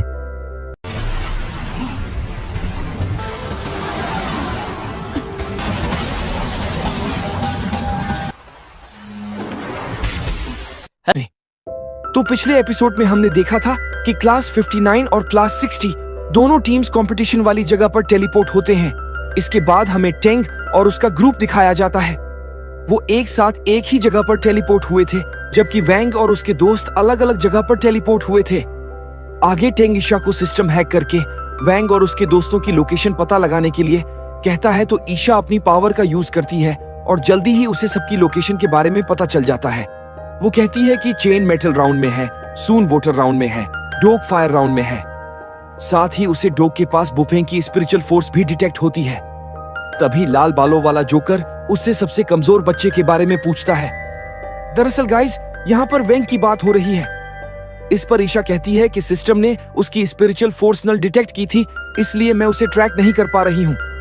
तभी टेंग कहता है कि मेटल अर्थ और वोटर राउंड में वो नहीं है और एयर राउंड में वो खुद खड़े हैं। इसका मतलब वो जरूर वोटर राउंड में होगा। ये सुनते ही लाल बालों वाला जोकर वेंग से लड़ने के लिए वोटर राउंड की तरफ चला जाता है। जस्ट दिन टेंग का एक और मेंबर कहता है कि ये तो सिर्फ 4 हुए, उनका 5वां साथी गुवो कहां पर है। इस पर ईशा उसकी लोकेशन ट्रैक करने ही वाली थी कि तभी टेंग उसे रोकते हुए कहता है कि उसकी कोई जरूरत नहीं है, पहले हम इन 4 से निपट लेते हैं, गुवो को बाद में देख लेंगे। तभी सीन गुवो की तरफ शिफ्ट होता है। वो पत्थर के पीछे छुपकर इनका सारा प्लान सुन लेता है, लेकिन इससे पहले कि वो वहां से जा पाता, टेंग अपनी स्वॉर्ड से उस पर अटैक कर देता है, जिससे गुवो पत्थर की तरफ टूट जाता है। दोस्तों, टेंग को पहले से ही पता थी कि वो पत्थर के पीछे छुपा हुआ है। अब अगले ही पल हम गुवो को पेड़ पर बैठा हुआ देखते हैं और उसकी कमर पर 3 डॉल्स लटकी हुई थी, जिसमें से एक उसी टाइम डिस्ट्रॉय हो जाती है।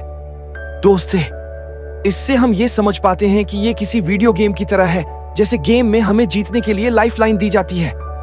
ठीक उसी तरह यहाँ पर भी सभी प्लेयर्स को 3 लाइफलाइन दी गई है। तभी गुवो पेड़ पर बैठे बैठे लाल बालों वाले जोकर को वेंग की तरफ जाते हुए देखता है। ये देखकर वो समझ जाता है कि ये क्लास 59 का सबसे कमजोर स्टूडेंट है, इसलिए वो उससे लड़ने के लिए उसके पीछे जाता है। टेंग ईशा को मेटल राउंड में चेन के साथ लड़ने के लिए भेजता है और खुद वोटर राउंड में सून से लड़ने के लिए जाता है, क्योंकि उसे सून से पिछला हिसाब जो पूरा करना था।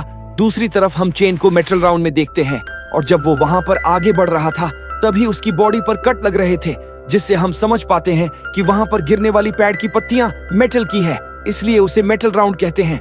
आगे चेन अपनी स्वॉर्ड वहां पर इंसर्ट करके जीतने ही वाला था कि तभी ईशा वहां आ जाती है और कहती है कि मेटल राउंड अब मेरा है। इस पर चेन जवाब देता है कि हमारी फैमिली का एक रूल है कि हम कभी किसी फीमेल के साथ फाइट नहीं करते, इसीलिए वो ईशा को 3 सेकंड में वहां से जाने के लिए कहता है, लेकिन ईशा इस पर कुछ नहीं कहती और अपने पावर का यूज करती है। इसके बाद वो चेन से कहती है कि मेरा काम हो गया, अब तुम्हारी बारी। ये सुनकर चेन कुछ समझ पाता, इससे पहले ही वो अपने आप को पीटने लगता है। दरअसल दोस्तों, ईशा ने अपने मैजिक से ऐसा जाल बुना था जिसके थ्रू वो चेन के नर्वस सिस्टम को कंट्रोल कर पा रही थी और इसलिए चेन अपने आप को ही पीट रहा था। अब ये सब कुछ टीचर्स और वेंग के डेट मॉनिटर पर देख रहे थे, जिसे देखकर वेंग के डेट कहते हैं कि मुझे यकीन नहीं हो रहा है कि ये सब रियल में हो रहा है, जिसके जवाब में टीचर कहते हैं कि वे लोग वहां पर मर तो नहीं सकते, लेकिन उनके साथ वहां पर जो कुछ भी हो रहा है उसका डर वे लोग 100% महसूस कर सकते हैं। इस तरफ हम डॉग और नकली बूफेंग को लड़ते हुए देखते हैं, जहां पर बूफेंग डॉग पर अपनी नेगेटिव एनर्जी से अटैक करता है, मगर डॉग उसे कंज्यूम कर लेता है और वहां पर छुप जाता है। इधर जब लाल बालों वाला जोकर वुड राउंड में आता है तब वो वेंग को जमीन पर पड़ा हुआ देखता है, जिससे उसे लगता है कि वेंग मर चुका है। लेकिन तभी वेंग डॉग को कहते हुए सुनता है कि बूफेंग की कंज्यूम की हुई एनर्जी से मैं अपने आप पर लगे सील को तोड़ सकता हूँ, जिससे सुनते ही वेंग खड़ा हो जाता है और उसे देखकर लाल बालों वाला जोकर उससे लड़ने के लिए आगे आता है, मगर अब तक वहां पर गुव आ चुका था। इसके बाद दोनों के बीच काफी घमासान लड़ाई होती है और वेंग उन्हें खड़े होकर देख रहा था। दूसरी तरफ हम सून को देखते हैं, वो वोटर राउंड में थी। तभी उस पर कोई अनजान फोर्स अटैक करता है, लेकिन सून उससे बचकर मैजिक से अपनी स्वॉर्ड को एक लड़की में कन्वर्ट करती है और जल्दी ही हमें पता चलता है कि सून पर अटैक करने वाला और कोई नहीं बल्कि टेंग था और सून की ही तरह टेंग ने भी अपनी स्वॉर्ड को एक समुराई में कन्वर्ट किया था। अब टेंग लड़ने की बजाय सून के साथ उसके बचपन की बातें करने लगता है, लेकिन सून को उसमें कोई इंटरेस्ट नहीं होता, इसीलिए वो उस पर एक विशाल ड्रैगन बनकर अटैक करती है, लेकिन टेंग का समुराई उससे आसानी से बच जाता है। इसके बाद हमें स्कोर बोर्ड दिखाया जाता है, जहां पर टीम 59 का स्कोर 3 और टीम 60 का स्कोर 0, यानी कि टीम 59 ने 3 राउंड्स पर कब्जा कर लिया था। तभी सून को चेन की आवाज सुनाई देती है, जिसे ईशा ने डिफीट कर दिया था, और अब मेटल राउंड पर भी क्लास 59 का ही कब्जा था। तो अब क्लास 59 का टोटल स्कोर 4 होता है और क्लास 60 अभी भी 0 पर था। अब ये सब देखकर सून सोचती है कि अब उसे क्या करना चाहिए। तभी टेंग अपनी पावर का यूज करते हुए पानी को फ्रीज करने लगता है, क्योंकि वो अच्छे से जानता था कि सून की पावर पानी से आती है और जब पानी ही नहीं बचेगा तो सून काफी कमजोर हो जाएगी। और ये बात सून भी काफी अच्छे से जानती थी, इसलिए वो अपनी पूरी पावर का यूज करके टेंग पर अटैक करती है। लेकिन टेंग का समुराई काफी स्ट्रांग होता है, वो काफी आसानी से सून के साथ लड़ रहा था। अब इतना ही कम नहीं होता कि तभी वहां पर नकली बुफेंग भी आ जाता है और उसके हमले से सून और ज्यादा जख्मी हो जाती है। नकली बुफेंग और टेंग को अपने सामने देखकर सून समझ जाती है कि वो अब इन दोनों से नहीं लड़ सकती, इसलिए वो भागने का डिसाइड करती है। लेकिन पानी फ्रीज होने के कारण वो ज्यादा कुछ कर नहीं पाती। आगे नकली बुफेंग उस पर अटैक करने की प्रिपरेशन कर रहा था। तभी उन लोगों को वहां पर हवा में कोई तेजी से जाते हुए दिखता है। साथ ही में वहां पर एक काफी बड़ा तूफान आता है, जिसके कारण पानी पर जमी बर्फ टूटने लगती है और इसका फायदा उठाकर सुन वहां से रफू चक्कर हो जाती है। वहीं तूफान रुकने के बाद टेंग बुफेंग को सून को ढूंढने के लिए कहता है। साथ ही में वह कहता है कि मुझे नहीं पता कि तुम कौन हो और यहाँ क्यों आए हो, लेकिन हमारे जीतने के बाद तुम्हें जो चाहिए वो मिल जाएगा। इस पर नकली बुफेंग मुस्कुराते हुए वहां से चला जाता है। आगे जब टेंग वोटर राउंड में अपनी स्वॉर्ड इंसर्ट करता है, तभी स्कोरबोर्ड अपडेट होता है, लेकिन उनके पॉइंट्स बढ़ने की बजाय कम होकर 4 पर आते हैं और क्लास 60 का 1 पॉइंट बढ़ जाता है। इधर जब सुन गुवो की तरफ जा रही थी, तभी गुवो उसे इन्फॉर्म करता है कि वैंग ने डोग के साथ मर्ज कर लिया है, जिस पर सुन कुछ ज्यादा रिएक्ट नहीं करती। दूसरी तरफ टीचर्स स्क्रीन पर वुड राउंड में किसी ब्लैक साई को देखते हैं, जिसका चेहरा काफी अजीब था।